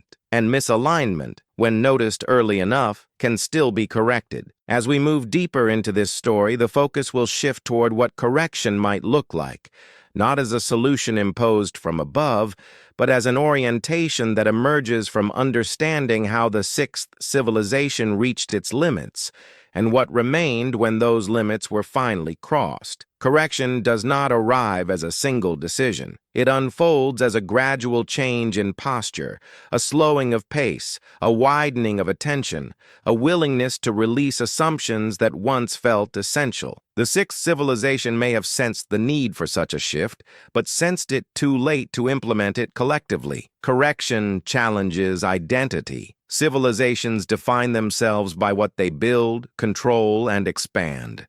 To correct course often requires doing less of what once defined success. This feels like loss even before anything is taken away. Resistance arises not from ignorance, but from attachment. The sixth civilization likely faced this dilemma as environmental conditions deteriorated. Continuing on the same path required increasing effort for diminishing returns. Changing direction required abandoning projects, settlements, and identities tied to place. Both options carried pain. Delay felt safer. Delay is seductive. It preserves familiarity. It allows hope that conditions will return to normal. But when change is structural rather than temporary, delay compounds cost. Each season spent maintaining an outdated system narrows future options. Archaeological hints of abandonment suggest that when correction finally occurred, it was abrupt. People left places they had inhabited for generations. They moved inland or upward. They simplified social structures. What had been unthinkable became necessary. This pattern reveals a core truth about adaptation. It is easiest before it feels necessary. Once necessity arrives, freedom shrinks. The sixth civilization's experience shows how quickly that freedom can vanish. After correction was forced by circumstance, survivors adapted with remarkable resilience. They learned new environments. They reorganized communities. They found meaning without scale. But what they could not recover was the lost moment when adjustment might have preserved continuity. That lost moment is the most valuable inheritance the sixth civilization offers. Not a technology, not a map,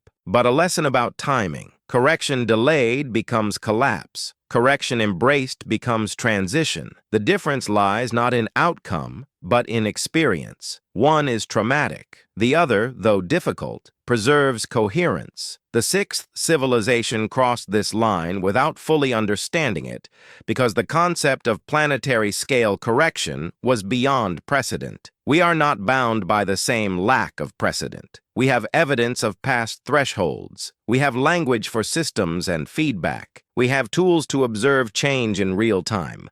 None of this guarantees success, but it expands the window in which correction is possible. The story of the sixth civilization is not meant to induce fear. It is meant to sharpen perception, to remind us that adaptation is not a failure of progress, but a requirement of continuity. Correction is not retreat. It is realignment. It is choosing to move with the world rather than insisting the world return to us. As this narrative continues, attention will turn toward how realignment appears at the level of individual and community behavior, and how small, distributed corrections can alter the experience of large transitions, even when they cannot prevent change itself. Because the question is no longer whether change will come. It is whether awareness arrives early enough to shape how it is lived, rather than only how it is survived. Realignment begins quietly, often unnoticed by those who expect transformation to announce itself with clarity. It appears first in small decisions: where to settle, what to value, how much is enough. The sixth civilization likely experienced these micro-shifts unevenly,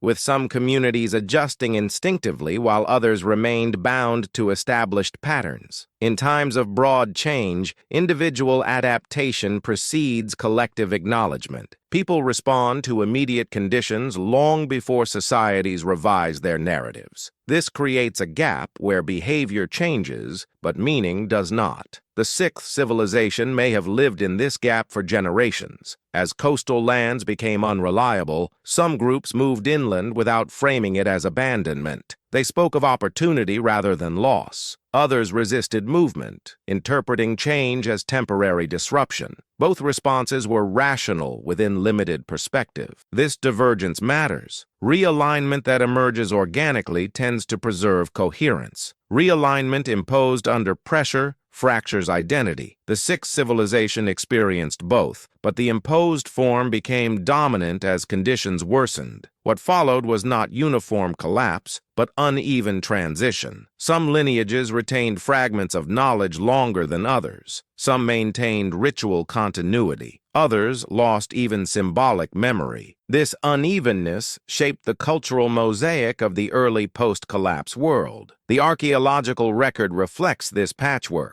Sudden innovation in one region, long stagnation in another, advanced techniques appearing without clear local ancestry. These anomalies are often treated as mysteries. They make sense when viewed as fragments resurfacing from a larger, broken whole. Realignment also altered humanity's relationship with time. Long-term planning gave way to seasonal thinking. The future shrank. This was adaptive under uncertainty, but it limited the capacity to rebuild complexity quickly. As stability returned, humanity faced a choice it did not recognize as such: whether to carry forward the caution earned through collapse or to treat stability as permission to forget. The answer varied by place and circumstance. Over time, forgetting won. It always does. Stability breeds confidence. Confidence dulls memory. The sixth civilization's experience became myth, then metaphor, then background noise. Yet forgetting was never total. Enough remained to slow growth, to embed ritual, to warn against excess. These subtle breaks shaped the tempo of early civilization, allowing it to rise without immediately repeating the same scale of failure. Realignment, then, is not a single event. It is a distributed process unfolding across generations. Its success is measured not by permanence, but by coherence, by whether communities can move through change without losing their sense of relationship. The sixth civilization offers no blueprint for realignment. It offers evidence that when realignment is delayed, it arrives through force. And when it is embraced early, it softens transition even if it cannot prevent it. Understanding this reframes adaptation not as surrender, but as intelligence. Intelligence not measured by control, but by responsiveness. The ability to adjust identity before circumstance demands it. As we move forward, the narrative will begin to draw these ancient patterns closer to the present, not as direct parallels, but as shared dynamics. Because while the forms of civilization change, the challenge of timing, attention, and realignment remains remarkably consistent across deep time. Across deep time, the challenge has never been whether humanity can rebuild. It has always been whether rebuilding occurs with memory or without it. The sixth civilization shows what happens when memory survives only in fragments, carried as instinct rather than understanding. When later societies rebuilt, they did so on foundations shaped by absence. They inherited land already altered, coastlines already redrawn, ecosystems already reorganized. What they considered natural was, in many cases, post-collapse equilibrium. The deeper disruption had already passed. This created a dangerous illusion. Stability felt earned, even permanent. The violence of change belonged to myth, not experience. The six civilizations' collapse became something that happened to others, long ago, under different rules. But the rules never changed. Only awareness did. As agriculture expanded and cities grew, humanity re-entered complexity with confidence born of forgetting. The instincts of caution remained, but they were increasingly overridden by success. Each generation grew further removed from lived memory of planetary disruption. This distancing allowed ambition to accelerate. Systems scaled faster. Networks stretched wider. Dependency increased. Once again, humanity built a world that required stability to survive. The sixth civilization had reached this point without precedent. Later civilizations reached it repeatedly, but at smaller scales, learning partially through localized collapse. Empires fell, regions declined. Knowledge migrated rather than vanished entirely. This is what distinguishes the sixth civilization from all that followed. Its collapse occurred when humanity had no external reference, no neighboring intact system to preserve continuity. The loss was global enough to reset the baseline. Because of this, the sixth civilization functions less as a historical case study and more as a boundary condition. It defines the limits of what happens when complexity meets planetary change without redundancy.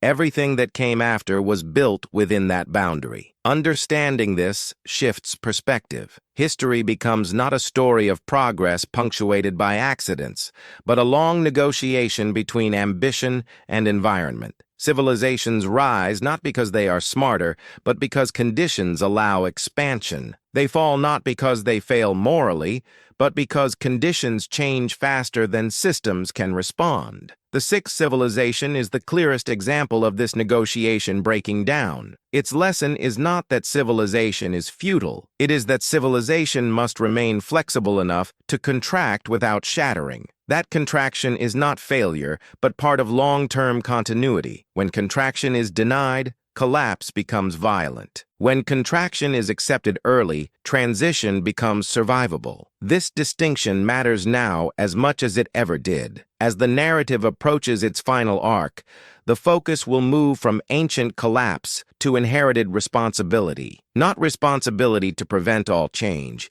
but responsibility to carry awareness forward more completely than before. The sixth civilization could not do this. It did not have the language, the tools, or the shared understanding to integrate planetary-scale awareness into daily life. We do. What we choose to do with that difference will determine not whether change comes, but whether it is met with coherence or fragmentation. And in that choice, the long silence of the sixth civilization finds its voice again, not as warning, not as prophecy, but as context, reminding us that continuity is not built by resisting cycles, but by learning how to move within them before the window of choice quietly closes once more. Inherited responsibility does not announce itself as duty. It emerges as awareness that choice still exists. The sixth civilization reached a point where choice narrowed until only reaction remained. Its greatest loss was not material, but temporal. The loss of time to respond deliberately. Responsibility, then, is not about preventing change. It is about responding while options are still open. This is where memory matters. Not memory as nostalgia, but memory as orientation, knowing that thresholds exist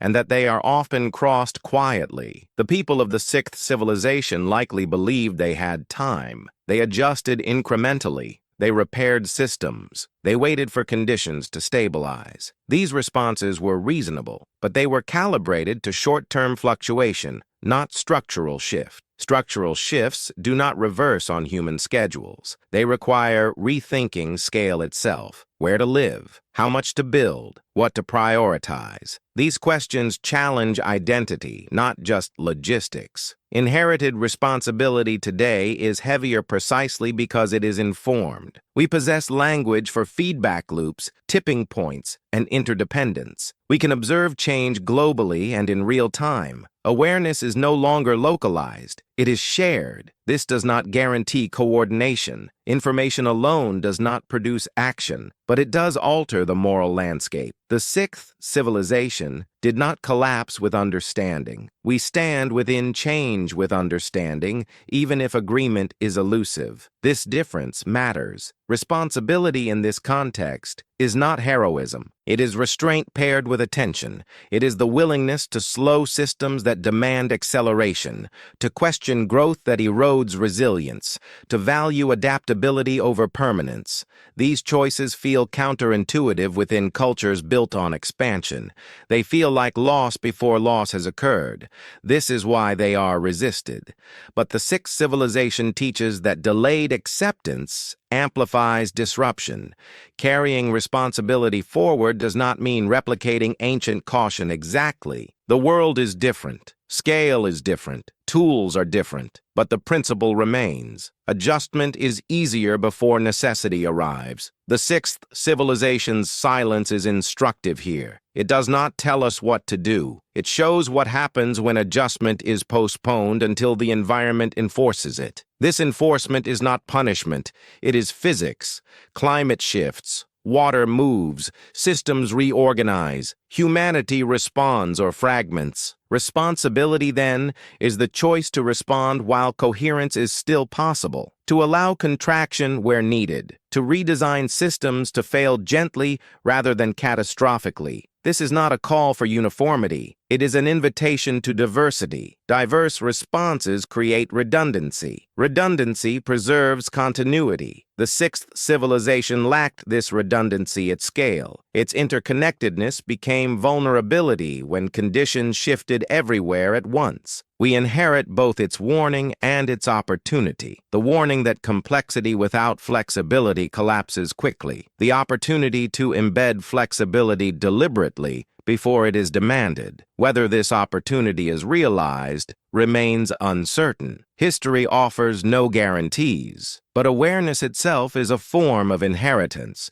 and how it is carried forward will shape not only outcomes, but the experience of transition itself. As the story moves toward its final reflections, attention will rest not on prediction, but on posture, on how civilizations carry themselves at moments of uncertainty, and on whether the memory of a lost world can become something more than tragedy, a quiet guide toward coherence in motion rather than stability imagined as permanence. Posture is revealed most clearly when certainty dissolves, not in moments of triumph, but in moments where familiar frameworks no longer provide clear answers. The sixth civilization faced such a moment without precedent. Its posture was shaped by experience but constrained by scale. Posture is not policy. It is orientation. It is how a society holds uncertainty, whether it tightens control or loosens grip, whether it seeks dominance or relationship. These choices are often invisible until stress exposes them. The sixth civilization's posture appears to have shifted gradually from openness to rigidity. As conditions destabilized,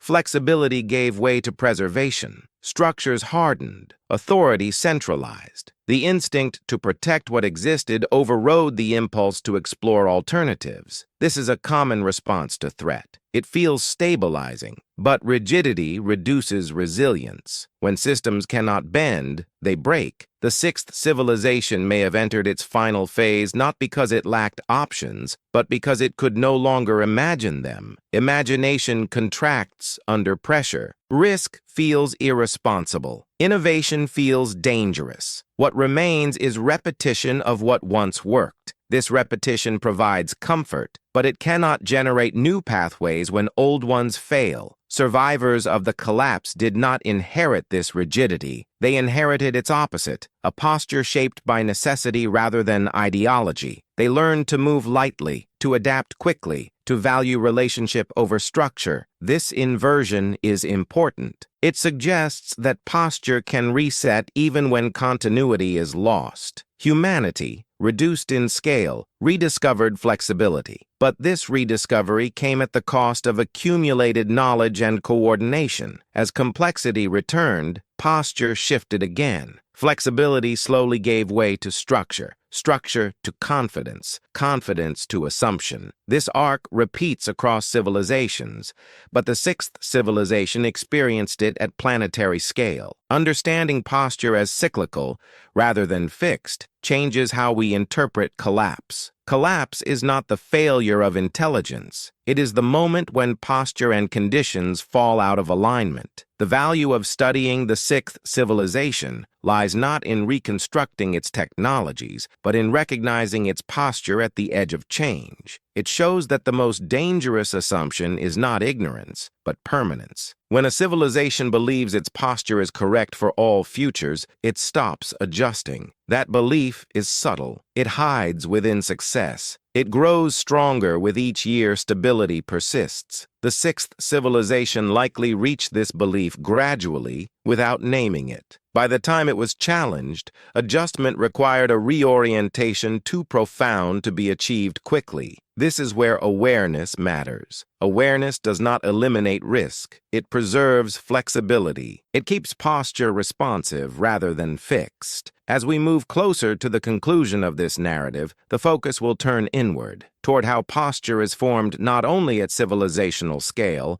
but at individual and communal levels. Because civilizations are not abstract entities, they are expressions of countless small orientations repeated over time. The sixth civilization's final lesson may be this: that posture is inherited unconsciously, but it can be reshaped consciously, and that the future is influenced less by what a civilization knows, and more by how it holds what it knows when certainty begins to fade. Whether that holding becomes rigid or responsive determines not if change comes, but how deeply it cuts, and how much continuity can pass through the narrowing without breaking apart completely. At the individual level, posture is shaped long before it is tested. It is formed through habit, expectation, and the stories a culture tells about itself. The six civilizations' collective posture emerged from countless personal assumptions reinforced over generations of stability. People do not wake each day deciding how they will face collapse. They inherit ways of responding to uncertainty from their environment. When the environment feels predictable, posture becomes relaxed, outward-facing, expansive. When it feels unstable,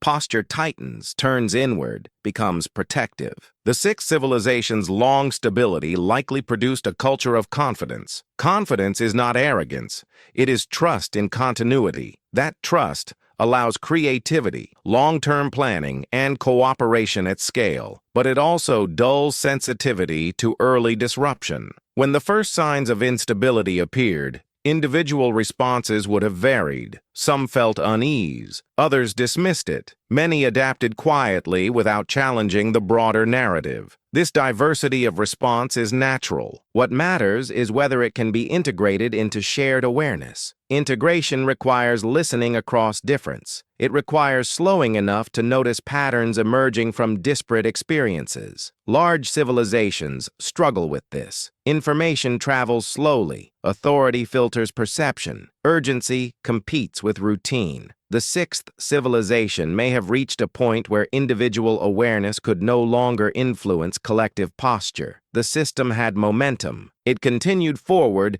even as some within it sensed misalignment. When systems reach this stage, change becomes personal rather than structural. Individuals adapt, but institutions do not. This creates a widening gap between lived reality and official narrative. Trust erodes, fragmentation accelerates. After collapse, this gap closes abruptly. Institutions disappear. Narrative dissolves. What remains is direct experience. Survivors rebuild posture from the ground up, shaped by immediate conditions rather than inherited assumptions. This reset explains why post-collapse societies often appear more grounded, more attentive, more relational. They have learned through consequence what abstraction once obscured. But this groundedness is fragile. As generations pass without comparable disruption, abstraction returns. Systems grow. Confidence reasserts itself. The cycle resumes. The sixth civilization story reminds us that posture is not static. It must be renewed continually through attention. Without renewal, it ossifies into assumption. Understanding this does not require fear. It requires humility. The humility to recognize that no posture remains correct indefinitely. That responsiveness must be practiced, not assumed. At the present moment, humanity stands at a familiar junction. Complexity is high. Interdependence is deep. Change is accelerating. Individual awareness is widespread, but integration remains difficult. The lesson of the sixth civilization is not that collapse is inevitable. It is that posture determines experience. A responsive posture allows adaptation to spread before force arrives. A rigid posture delays adjustment until it becomes traumatic. As we approach the final movements of this narrative, the emphasis will rest on continuity, not continuity of structures, but of awareness. How awareness can pass through disruption intact, even when forms do not. Because the true inheritance of the sixth civilization is not what it lost, but what it almost carried forward. A sensitivity to timing, a respect for limits, a posture capable of bending without breaking. Whether that inheritance can be received consciously now remains the open question that lingers beneath all stories of lost worlds, asking quietly, not what happened then, but how we choose to stand now, while choice is still available. Standing while choice is still available requires resisting a powerful instinct, the instinct to wait until clarity arrives. The sixth civilization may have waited for certainty that never came, believing that decisive change required decisive proof. By the time proof was undeniable, options had narrowed. Certainty is comforting, but it is rare during genuine transition. Systems shift gradually, then suddenly. Signals are ambiguous until they converge. This ambiguity tempts delay. It encourages the belief that adjustment can be postponed without cost. The sixth civilization likely lived within this ambiguity for generations. Climate fluctuated. Seas rose unevenly. Some years felt normal. Others felt strange. Each return to familiarity reinforced the hope that disruption was temporary. This pattern is dangerous because it rewards inaction. When early signals fade, even briefly, they are dismissed. Memory resets. Urgency dissolves. The system continues unchanged. What finally broke this pattern was not a single catastrophe, but accumulation. Small changes layered until the old baseline could no longer reassert itself. At that point, the shift felt sudden, even though it had been unfolding quietly all along. This dynamic is not unique to ancient worlds. It is a feature of complex systems everywhere. Delay is rational at first, then it becomes habit, then it becomes trap. The sixth civilization's experience shows that waiting for certainty often means waiting past the point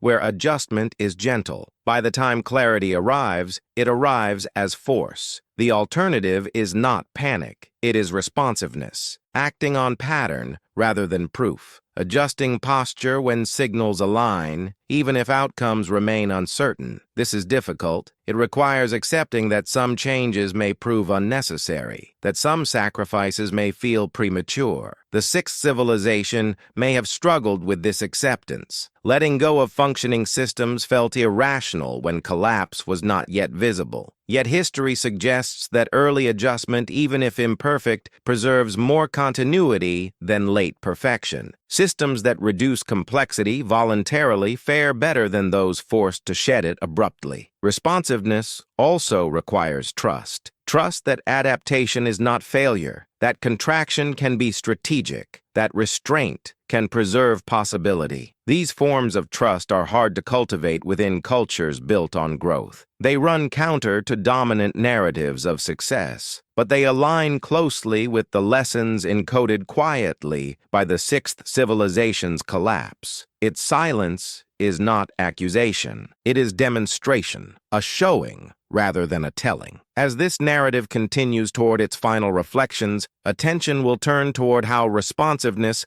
might be practiced not as a single collective decision, but as a distributed orientation, one that emerges through many small adjustments rather than one dramatic transformation. Because the sixth civilization did not fall because no one responded. It fell because responses did not spread fast enough to reshape the whole. That distinction matters. It suggests that the future is influenced less by isolated awareness and more by how quickly awareness becomes shared posture. Whether that sharing is possible remains uncertain, but uncertainty itself does not preclude response.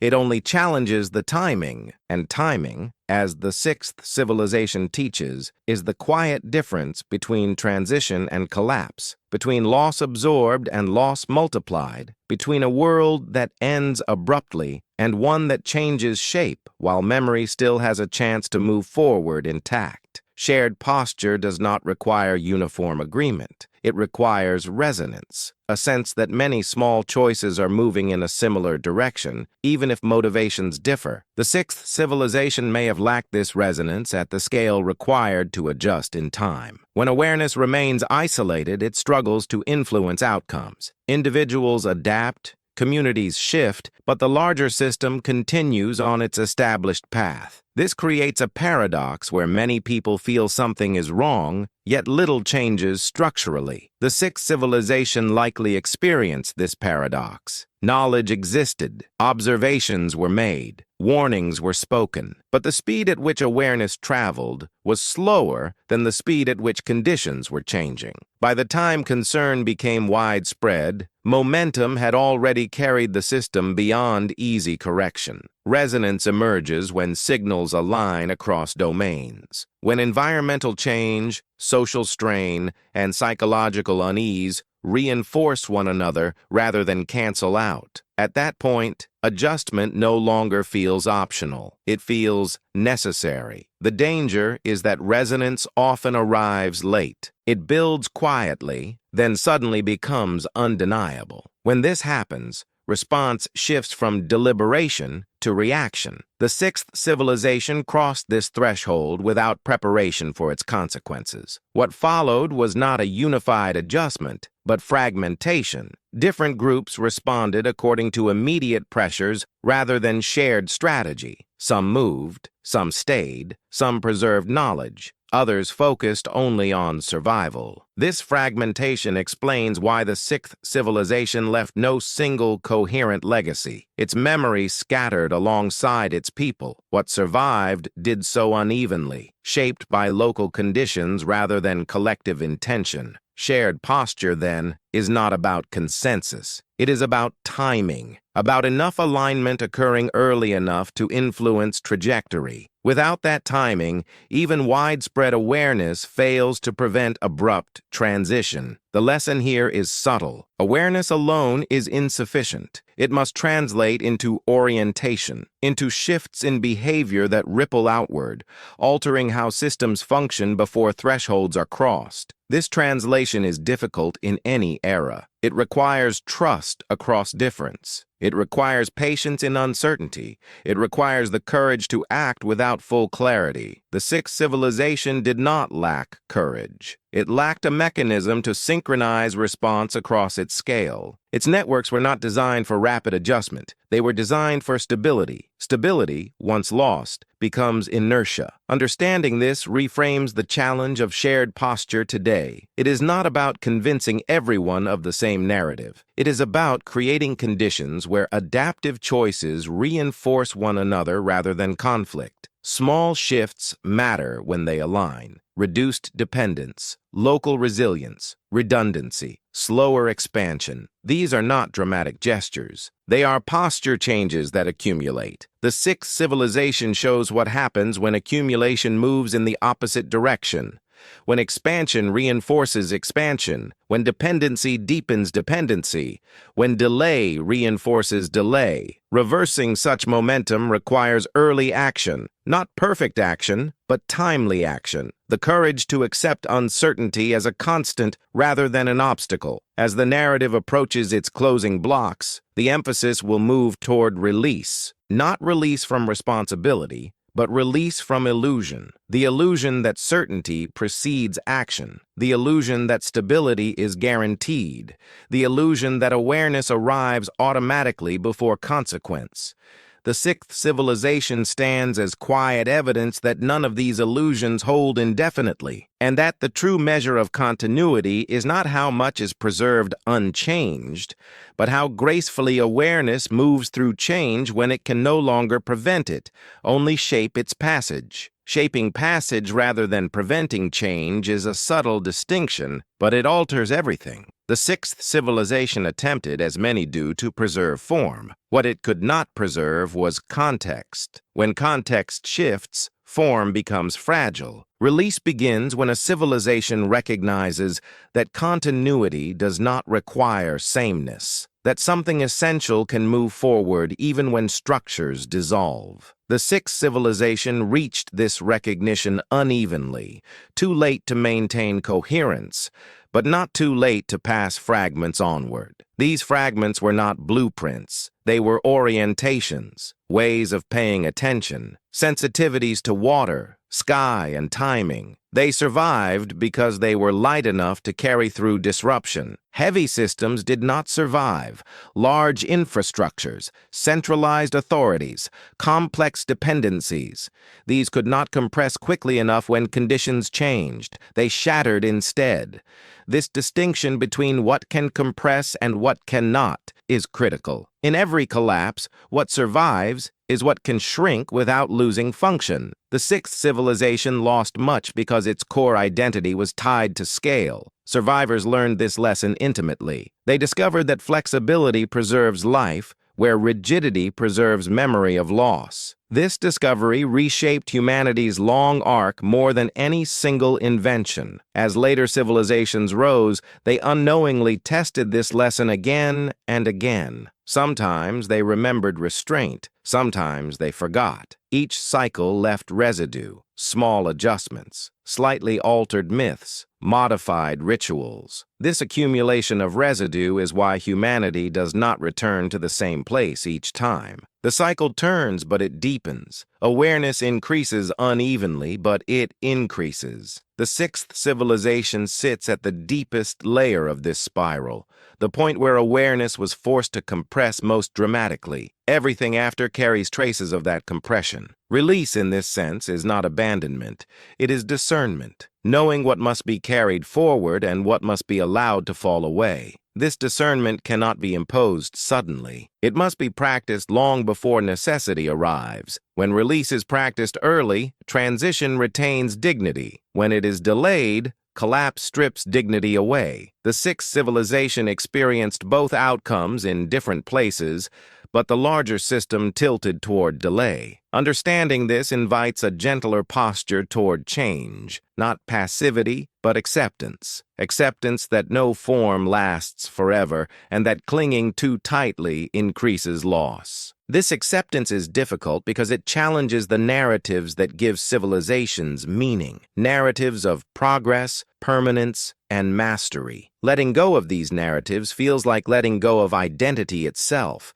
Yet identity, when flexible, can survive transformation. When rigid, it cannot. The sixth civilization's final gift is this contrast. It shows the cost of clinging and the possibility of carrying forward something quieter but more enduring. As the story nears its conclusion, the emphasis will rest on this quiet endurance, on what persists not because it is defended, but because it is adaptable, on what remains human when civilization sheds its outer layers. Because in the end, Continuity is not measured by what stands, but by what can move, and what can move carries with it the only inheritance that truly matters. Awareness refined by loss, humility earned through change, and a posture capable of releasing form without releasing meaning. The sixth civilization released meaning without knowing it. The question now is whether that meaning can be received consciously before release is no longer a choice, but a necessity imposed by forces that do not pause to ask whether we are ready. Receiving meaning consciously requires a shift in how value is measured. The sixth civilization appears to have valued continuity of structure over continuity of awareness. This is understandable. Structures are visible. Awareness is subtle. One can be defended, the other must be renewed. Civilizations often equate success with accumulation. More territory, more infrastructure, more certainty. These markers are easy to count and display. Awareness, by contrast, leaves little trace. It manifests as restraint, patience, and attention, qualities that rarely define legacy in traditional histories. The sixth civilization may have possessed deep awareness of cycles and limits, but that awareness did not become the central measure of success. It remained secondary to expansion, organization, and scale. When conditions shifted, the imbalance became fatal. This imbalance is not unique. It repeats whenever civilizations privilege output over orientation, when growth is celebrated without equal reverence for context, when speed is praised more than timing. What survives collapse is not what was most impressive, but what was most integrated into daily life, into decision-making, into values passed quietly from one generation to the next. The sixth civilization's awareness survived only partially because it was not fully integrated. It existed in observation, ritual, and specialized knowledge, but not deeply enough in collective posture to redirect the whole when redirection was still possible. After collapse, survivors integrated awareness more deeply, but at a smaller scale. Their lives were closer to consequence. Feedback was immediate. This proximity restored balance, but limited reach. As reach expanded again, proximity faded. Awareness thinned. The cycle resumed. Understanding this dynamic reframes the task of continuity. It is not about storing knowledge indefinitely. Knowledge can be lost. It is about embedding orientation so deeply that it shapes behavior even when memory fails. Orientation survives disruption better than information. It adapts. It expresses itself differently in different contexts. It does not require explanation to function. The sixth civilization embedded orientation unevenly, enough to influence the future but not enough to preserve itself. This unevenness is why its presence feels ghost-like rather than concrete. Receiving its meaning consciously now would require elevating orientation to the same status as achievement, valuing adaptability as much as innovation, valuing limits as much as expansion, valuing timing as much as speed. These shifts are cultural, not technical. They cannot be solved by tools alone. They emerge through repeated choice, reinforced over time. The sixth civilization did not have the luxury of this long reinforcement. Its collapse arrived before orientation could fully permeate identity. We do not know whether such permeation is possible at scale. History offers no clear example, but it does offer contrast. It shows what happens when awareness remains peripheral. The value of remembering the sixth civilization lies not in reconstructing its world, but in recognizing where it placed its emphasis, and in choosing, if possible, to place emphasis elsewhere. As the narrative moves into its final reflections, the focus will turn toward release without loss, toward how awareness can be carried forward even when certainty dissolves, toward how continuity might be defined not by preservation of form, but by fidelity to relationship. Because relationship, unlike structure, can survive transformation. And it is within relationship that the deepest memory of the sixth civilization still resides, waiting not to be recovered, but to be lived differently. Living differently does not require rejecting the world that exists. It requires meeting it with clarity rather than assumption. The sixth civilization did not collapse because it misunderstood the earth. It collapsed because it trusted its understanding to remain sufficient. Understanding is always temporary. Conditions shift. Relationships evolve. What worked once may not work again. Awareness must therefore remain active, not archived. The sixth civilization's awareness became static just as the world began to move. This is the quiet danger of knowledge. When it is treated as possession rather than practice, it stops responding. It becomes doctrine. Doctrine resists revision, and resistance hardens vulnerability. Survivors of the collapse did not carry doctrine forward. They carried practices, watching skies, reading water, moving seasonally, sharing resources. These practices were flexible. They adapted to new contexts without losing function. Over time, as stability returned, practices crystallized into tradition. Tradition preserved form, but reduced responsiveness. Eventually, doctrine returned, and with it the assumption that the world could be understood once and then managed indefinitely. The sixth civilization sits at the boundary between practice and doctrine. It had accumulated enough understanding to feel secure, but not enough humility to remain fluid when that understanding was challenged. This boundary is where civilizations tend to falter, not because they lack intelligence, but because intelligence seeks closure. It wants answers. It wants stability. Awareness, by contrast, remains open. It accepts uncertainty as permanent. Living differently means valuing openness over closure. It means allowing systems to remain unfinished, allowing identities to evolve, allowing success to include restraint. These values are difficult to sustain within cultures oriented toward completion and control, yet they are precisely what survive disruption. The sixth civilization did not fail to live differently because it was flawed. It failed because it was human. It followed the same impulses that have driven every rise in history. The difference was scale. Its collapse compressed awareness into instinct. Instinct carried humanity through recovery, but instinct alone cannot guide complexity indefinitely. At some point, awareness must be chosen consciously again. That choice is not dramatic. It is quiet. It happens in how attention is distributed, in what is rewarded,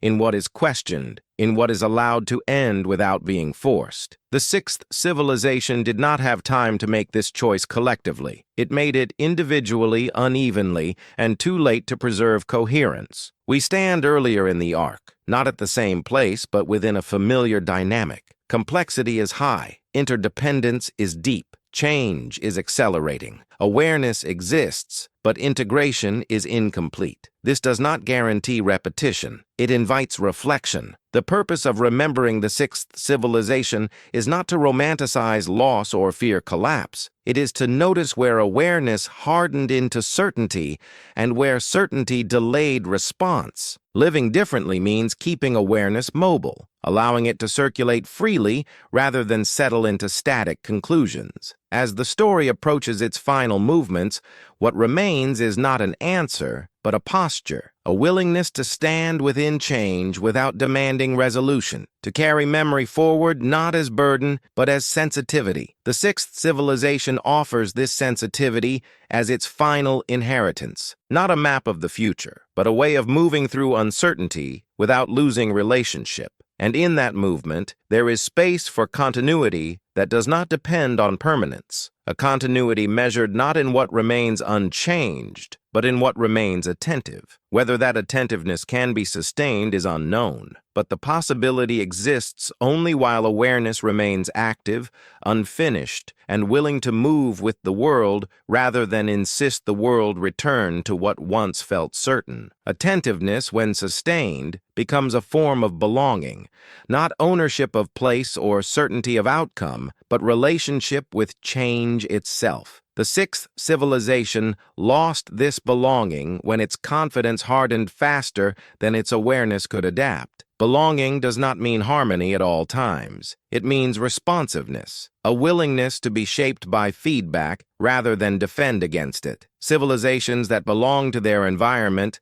listen continuously. Those that seek to master it listen only when disruption becomes unavoidable. The sixth civilization may have believed it belonged by virtue of longevity and success. Its systems had endured, its knowledge had accumulated, its reach had expanded. These achievements created a sense of earned stability. The planet did not correct that belief immediately. It waited. When correction came, it was not personal. It was not targeted. It was systemic. Ice melted, water rose, climate shifted. The response was indifferent to intention. Belonging was tested not by belief, but by adaptability. After collapse, survivors rediscovered belonging in smaller ways, through proximity, through direct feedback, through limits imposed by landscape rather than ideology. This belonging was fragile but real. As complexity returned, belonging faded again into abstraction. Humans related to systems rather than surroundings, to projections rather than patterns. The sixth civilization's experience shows how easily this shift occurs and how costly it can become when unchecked. Belonging must be renewed constantly because the world does not stay still. Renewal requires humility. It requires releasing the idea that past success guarantees future alignment. The sixth civilization could not renew belonging fast enough to preserve itself, but it renewed enough to preserve humanity. That distinction matters. Humanity did not disappear. It recalibrated. It learned, slowly, to belong again under new conditions. That learning shaped everything that followed. Belonging, then, is not about preventing collapse. It is about carrying relationship through it, about ensuring that when forms dissolve, connection remains. This reframes loss. Loss becomes transition rather than erasure. Meaning moves rather than ends. The sixth civilization teaches that belonging cannot be institutionalized permanently. It must live in practice, in attention, in restraint, in timing. As the narrative nears its end, what emerges is not a warning carved in stone, but a gentle orientation, a reminder that civilizations are temporary expressions of a deeper continuity. That continuity does not belong to any one era. It flows through them. The question that remains is not whether humanity will change. Change is constant. The question is whether attentiveness will move with that change, or whether it will once again lag behind, arriving only after belonging has already been tested beyond its limits. The sixth civilization did not fail to belong. It failed to renew belonging in time. Remembering this does not guarantee different outcomes, but it offers a quieter possibility that belonging can be practiced now, while there is still room to listen, adjust, and move with the world rather than against it. And that possibility, however fragile, is the true inheritance carried forward from a world that ended not with fire or war, but with water rising slowly enough to be denied until it was already everywhere. What carries forward from any ending is not certainty, but tone. The sixth civilization left behind a tone shaped by loss, adaptation, and survival without explanation. That tone settled into humanity quietly, influencing how later cultures sensed risk, even when they could not name it. Tone is subtle. It shapes how stories are told, how warnings are framed, how limits are respected or ignored. It does not dictate behavior, but it colors perception. The sixth civilization's tone was one of caution earned too late, carried forward without context. This is why so many ancient traditions treat balance as sacred rather than efficient. Why excess is warned against, not because it is immoral, but because it destabilizes. These values did not arise from philosophy alone. They arose from experience compressed into intuition. Over time, tone can fade. When generations pass without comparable disruption, caution feels unnecessary. Warnings feel abstract. The emotional charge drains away. What remains is ritual without urgency, This fading is not betrayal, it is human. Memory cannot remain vivid without reinforcement.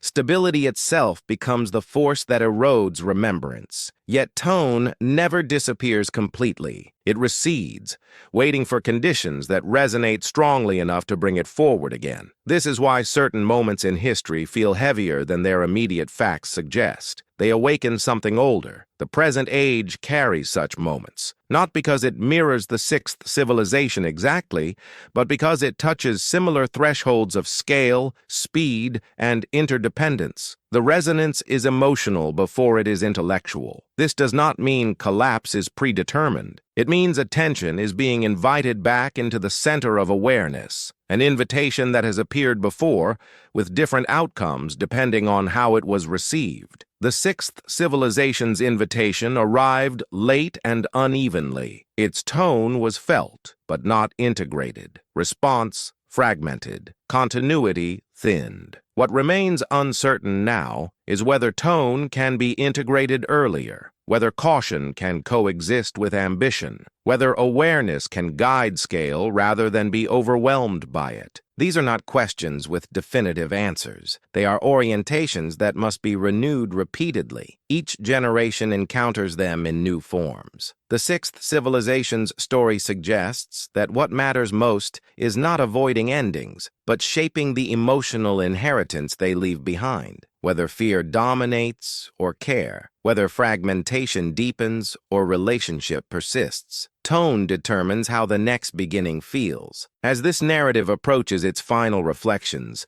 the focus rests not on prediction, but on presence, on noticing the tone of our own time, the pace, the pressure, the quiet unease beneath progress. These sensations are not errors, they are signals, the same kind that once appeared along ancient coastlines, beneath changing skies, as water rose slowly enough to be doubted. Listening to tone does not require certainty, it requires humility, a willingness to feel before explaining, to adjust before proving. The sixth civilization offers this final suggestion through its absence. That attention to tone may be the earliest form of awareness, and that awareness, when honored early enough, can soften transitions even when it cannot prevent them. What remains now is not a conclusion, but a settling, a recognition that history is not behind us, nor ahead of us, but moving through us, and that how it feels may matter as much as what it does, especially when change begins quietly, asking not for belief, but for listening. Listening is an act of restraint in a world trained to respond. It requires pausing long enough to notice what does not fit the dominant story. The sixth civilization struggled with this pause, not because it lacked perception, but because momentum made stillness feel dangerous. When a civilization moves quickly, slowing down appears counterproductive. Growth depends on motion. Systems reward acceleration. Those who question pace are often dismissed as obstacles rather than observers. This dynamic likely existed in the final centuries of the sixth civilization, just as it exists in many eras of expansion. Yet listening does not oppose movement. It refines it. It introduces timing into action. Without listening, action becomes repetition. The same solutions are applied even as conditions change,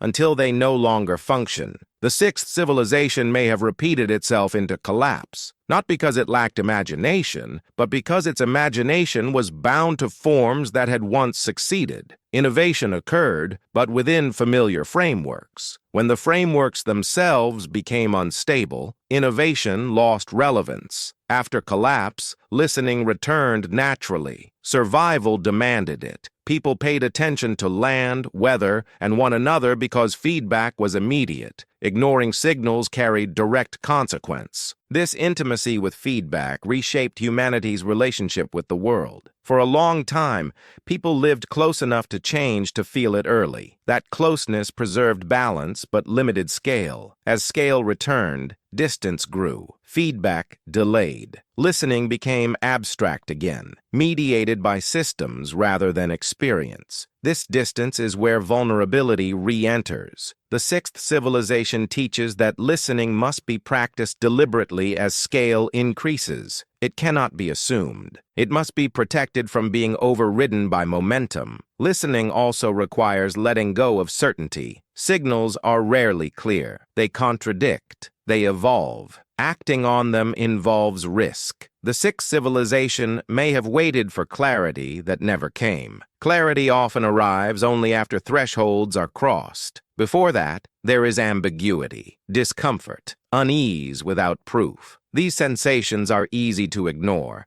especially when success reinforces confidence. But these sensations are the earliest messengers of change. They do not predict outcome. They indicate misalignment. Ignoring them does not prevent disruption. It only delays response. The sixth civilization's collapse was not caused by ignoring facts. It was caused by ignoring feeling, the collective sense that something fundamental was shifting faster than structures could adapt. Feeling is not irrational, it is integrative. It gathers information faster than analysis when systems are complex. Cultures that dismiss it lose an early warning system. This does not mean abandoning reason. It means pairing reason with sensitivity, allowing perception to inform inquiry rather than waiting for certainty before responding. As this narrative nears its end, the role of listening becomes central, not listening for prophecy, but listening for alignment, for signals that indicate when to slow, simplify, or release. The sixth civilization could not listen at the scale it required. Its listening was fragmented, individual, too late to unify response. What remains possible now is different. Listening can be shared, signals can be compared, patterns can be recognized earlier.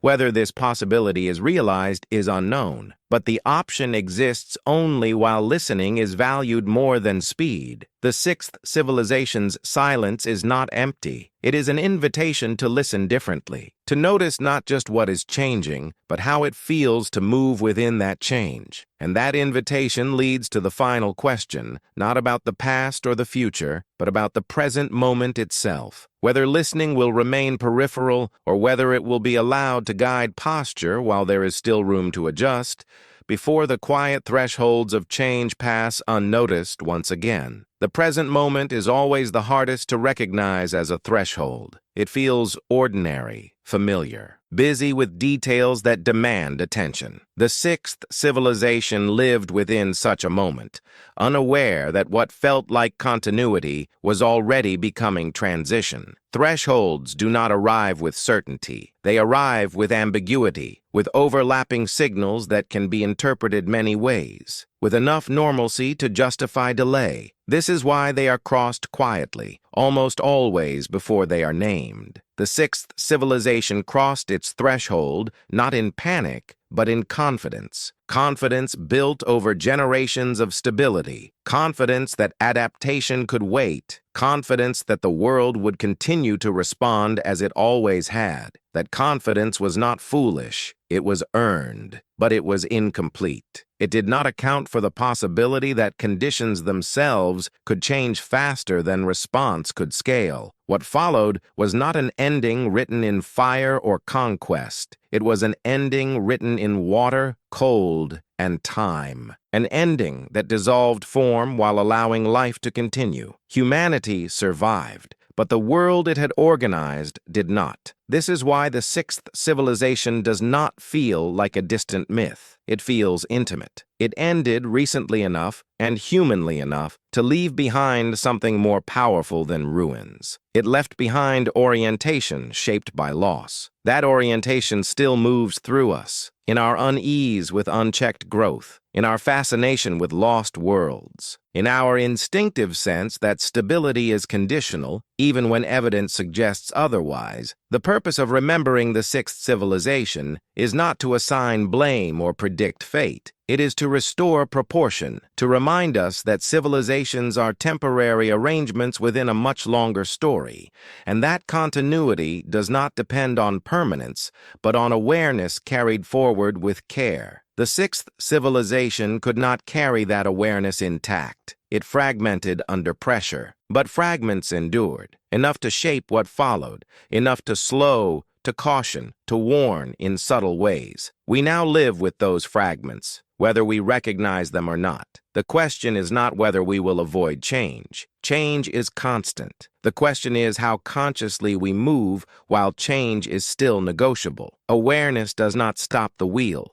It deepens the spiral. It allows repetition to become refinement rather than forgetting. If the sixth civilization teaches anything clearly, it is this: that the most important moment is not the collapse itself, but the time before it. The quiet years when choice still exists, when listening still matters, when adjustment can still be gentle. History rarely records those moments. They leave no monuments. They leave no dramatic endings. They leave only tone. What tone we leave behind will shape whatever comes next, not through instruction, but through inheritance. Not through certainty, but through posture. The sixth civilization passed forward a warning without words, a reminder that the earth does not rush, but it does not wait, that systems out of alignment are corrected eventually, and that awareness, when practiced early, is the only thing that ever softens that correction. There is no final lesson carved here, only a closing stillness, an invitation to notice the present as more than routine, to feel the rhythm beneath momentum, to listen before certainty demands silence. Because if the sixth civilization is remembered at all, it is not as a lost golden age, but as the last time humanity learned, through consequence rather than choice, that continuity is not guaranteed, and that knowing this, while there is still time to move differently, may be the rarest inheritance of all.